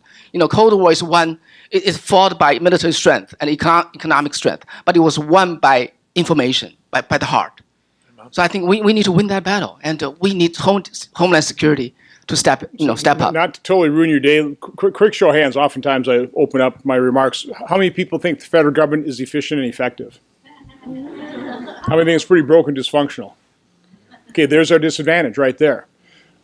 It's not that we don't have the economic resources to combat effectively both Russia disinformation and propaganda. I mean, you take a look at Russia, depending on whether you're talking about U.S. dollars or purchasing power parity, somewhere between $2 and $4 trillion economy. The West, we're way north of $30 trillion. We dwarf them. Now, obviously, China is a growing power. On purchasing power parity, they're actually larger than the U.S. economy on one stat I've looked at. But we have the resource to do it, but we just don't prioritize it. Part of the problem is the U.S. itself. Our government has done so many things it shouldn't be doing. I mean, we're a republic of federalized states, sovereign states. They should be doing most of the governing, and the federal government ought to be concerned about national security, border security, basic infrastructure, basic rules of interstate commerce. But when we've entered into all these other areas and have our budget burgeoning above $4 trillion a year, it completely distracts us. So no, I completely understand. I'm chairman of the European subcommittee. We've held hearings on the Russian disinformation, and right now we are doing Putin's work for him. This is a classic disinformation campaign operation of Russia against America in 2016, and they're still reaping the benefits. It's absurd. We got to get our act together. We have to understand what the threats are. And again, that's what I was talking about. We need a long-term strategy. And in the world today, it's the information age. And we need to counter the deluge of misinformation, propaganda that's coming at us, and really represents a huge threat to our country. So I completely agree with you. Yep. Terrific. We had one over here, sir, if you would. Keith Walker, who spoke earlier as well about 5G. Good afternoon, Senator. Keith Walker with Air Wireless. What I would like to know, is the Senate prepared and ready to take effective action to deal with the whole 5G issue and eliminate any threat to our national security that would be present if Huawei is allowed in? So I just referred to my question that I asked about effective. No, listen, I'm not a fan of this place. I often say I'm not a real U.S. Senator. I stayed at Cowley Express last night. We did try and reform and give CFIUS a few more powers from that standpoint. I wish I could sit here and say, oh, absolutely, we got this covered. I'm not confident from that standpoint. Again, that's why I appreciate your efforts here. We do need education. I'm trying to address the border right now. I'm bringing information to the debate that people don't realize. Same thing's here. And part of the problem, and I said this in an AEI speech on the whole cybersecurity issue. Those of you that are old enough, if you might remember Gilligan's Island, I said, on this island, we're all Gilligans. There aren't many professors that know how to, produce a battery out of a coconut. And when it comes to cyber, it is unbelievably complex. And unless you're a computer science expert, you just really don't understand what all we're dealing with. We all talk 5G. Do I fully understand 5G? Not even close. I'm an accountant. I'm not an electrical engineer. I don't know what Frank's talking about with all EMP, GMD. So it's part of the problem is we are getting to that point where we are a bunch of Gilligans when it comes to the technological advances. And so a bunch of politicians, elected officials, primarily lawyers, or former staff. I mean, those elected officials, they're trying to grapple with a $4 trillion plus budget. They're not experts on these things, and it makes it pretty difficult. So to put it in economic terms, it is prohibitively financially beneficial on the one hand, and on the other hand, if allowed to go forward, there's going to be a bigger problem that will arise from the health costs, okay, and the food costs because of the proven and verified changes that it will make to the cellular level of not just humans, but also any living organism. Next question. That's a cheery thought. Well, we don't have a next question just yet, but we're going to have, if you have a moment, a guest bonus presentation. And I'm going to hope that people will bear with us and maybe ask your questions next. But Senator, I'm very pleased that Brigadier General Rob Spaulding, United States Air Force, retired, who is both deeply knowledgeable about China and specifically knowledgeable about 5G, is here to just give us a quick conversation on both of those. I Great. don't know No, if you can have ask to a rush question out. that I couldn't, so great. Good. Thank you. We'll get Tim Huttner. Thank you. You can stick around. You forgot. Rob Spaulding. Let me do a proper introduction. That was just the warm-up. Rob is a distinguished, now retired, alas, military officer. He has about 2,300 hours in the cockpit. He was a command pilot of B-52s and B-2 bombers. In addition to all of that, he's a PhD who mastered Mandarin and served as our defense attaché in Beijing. He has spent much of the latter part of his service in uniform working on 5G and related issues concerning the competition with China, the economic unrestricted warfare with China, I should say, and including in his role as the Special Assistant to the Vice Chief of Staff of the Air Force, was really leading the charge, and also on the National Security Council staff for a time, to try to get the kind of question that Keith just asked answered properly, if not by the politicians, certainly by the government of the United States. I'm glad you're here, General. Thank you. Thank you. So I'll be brief. I think what you have to begin to do is understand how essentially China re-engineered the globalization and the internet to actually, achieve dominance in a lot of different areas. And 5G is just the latest example of that. And really, so a lot of the comments that the senator just made, I absolutely agree with. The challenge is that the Chinese Communist Party actually watched how that developed in our system after the end of the Cold War. And I would say prior to the end of the Cold War, there was a tight alignment. There was a connectivity between free market principles and democratic principles that actually was broken when the wall came down. And the reason it was broken is because there was this theory that if we just pressed open markets everywhere, that as countries developed economically, that once those populations reached somewhere between $6,000 and $8,000 median income, that they would liberalize politically.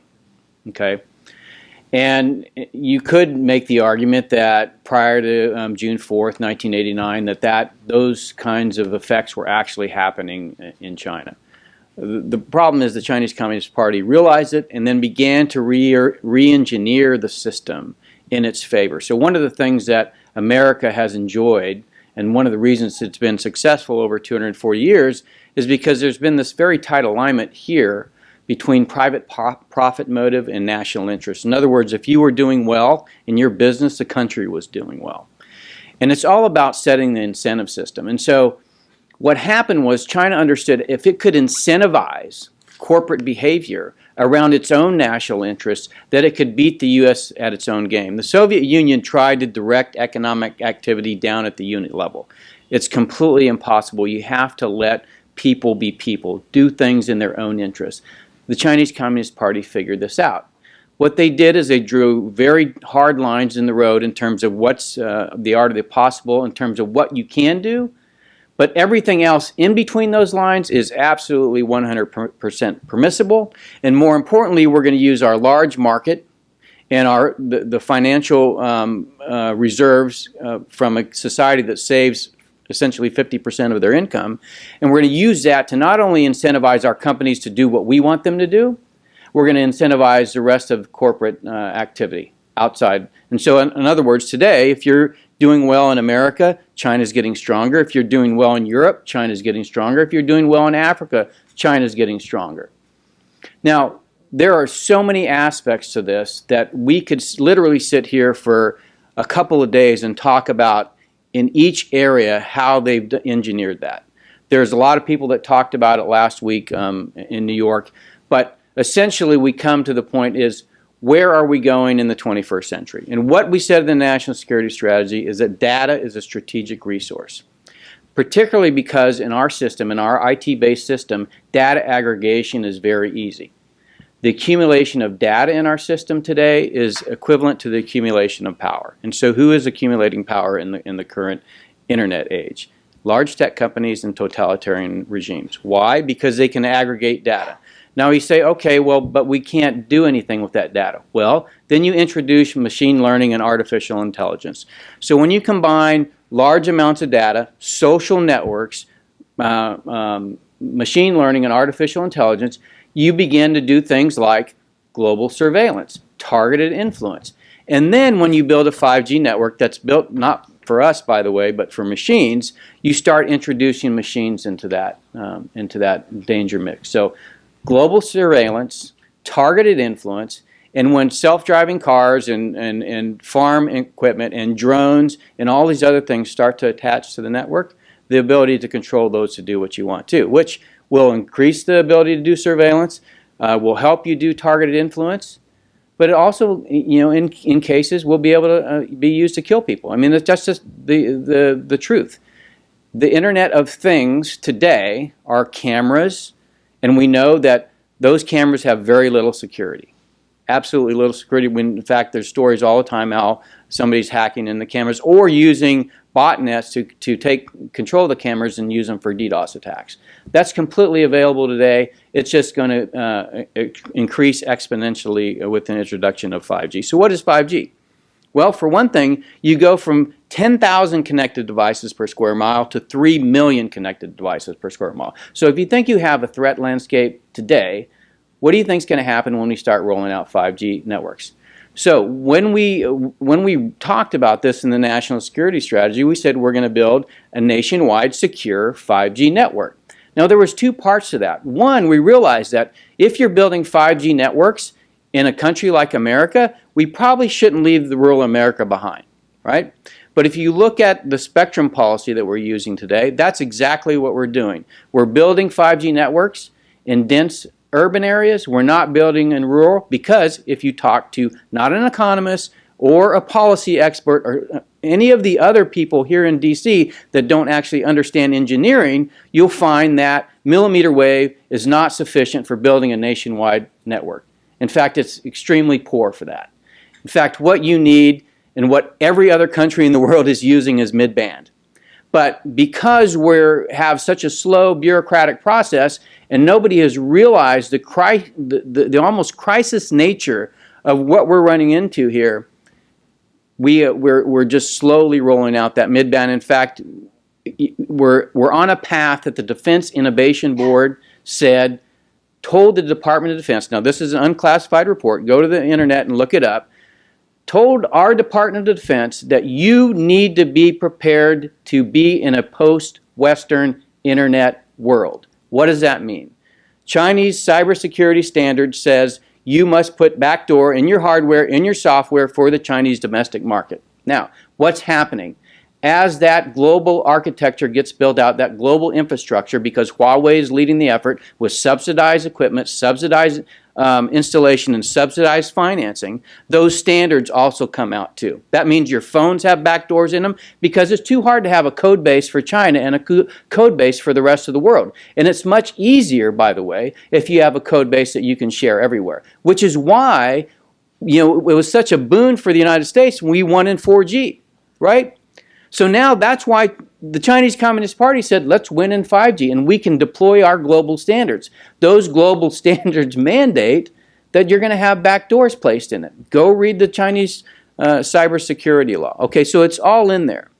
And, I would just say that if you're going to ask a question about what we should do with regard to 5G policy, it's probably behoove you to talk to an engineer that actually builds the networks to understand. Now, if you want to go and see a report that actually has a lot of engineering in it, you can go look at the Defense Innovation Board report. You can go look at the report that was leaked that I wrote, because there are certain elements in this country that don't actually want you to know the truth.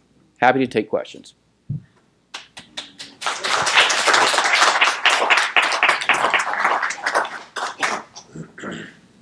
That was so precise. I'm not sure it even needed questions. Good to see you, General. Thank you. Get another hand for General Spaulding.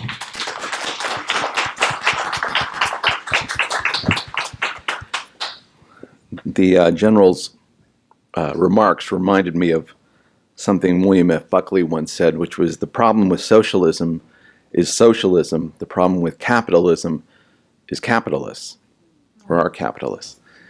That there are a lot of capitalists who, because they're invested in a certain part of our system, don't want us to tell the truth about 5G and the threats to 5G. That also comes back to the problem we've been discussing, I think, all day, which is that American business and political elites have been co-opted by China, such that we're not really willing to explain to the American people either the dangers present or the ramifications of any of these various policies. But part of the purpose of this committee is to highlight these things both for people like you, but people who are watching at home and in their offices, no doubt, about what the real threats from China are. And again, it's the Chinese Communist Party that really is the great danger, because they're the ones who have such a purposeful intent when it comes to being able to dominate world affairs to their liking. And we should expect as such that they would do that. They are a great power with a very sophisticated, hardworking people. They will want to have this kind of capability. That's not surprising that they should want all those things and have done so much in pursuit of that. What is surprising is that American elites, American politicians, American policymakers, the way the senator said, aren't fighting this and are more aware of this. And that's the job of the committee, to explain that and to explain, hopefully, to the administration how to help the administration really challenge the PRC wherever they can. Let me say thank you to all of our speakers today. Thank you to our Vice Chairman, Frank Gaffney, for his leadership and intellect, which is so important to all that we're doing here. On our website, presentdangerchina.org, you're going to find some of the talks that were given today, the video of today's meeting. There'll be other articles we put up on that site over the next few weeks from members of the committee, and news articles related to the work of the committee. Frank mentioned earlier the meeting in New York, so we'll be having other of those meetings of this committee around the country over the next several months. And also, we're still looking for a specific date, but June 4th, as we all know, is the anniversary of Tiananmen Square, 30th anniversary of Tiananmen Square. We certainly wanted this committee to mark that event and to talk about it. We're not sure yet of the venue. We may use this room, or we may find somewhere else. If you go to presentdangerchina.org, we'll have an update on where that's going to be. So on behalf of Frank Gaffney and the rest of the members of the committee, I'd like to call the meeting to close, and thank you once again for coming. Thank you.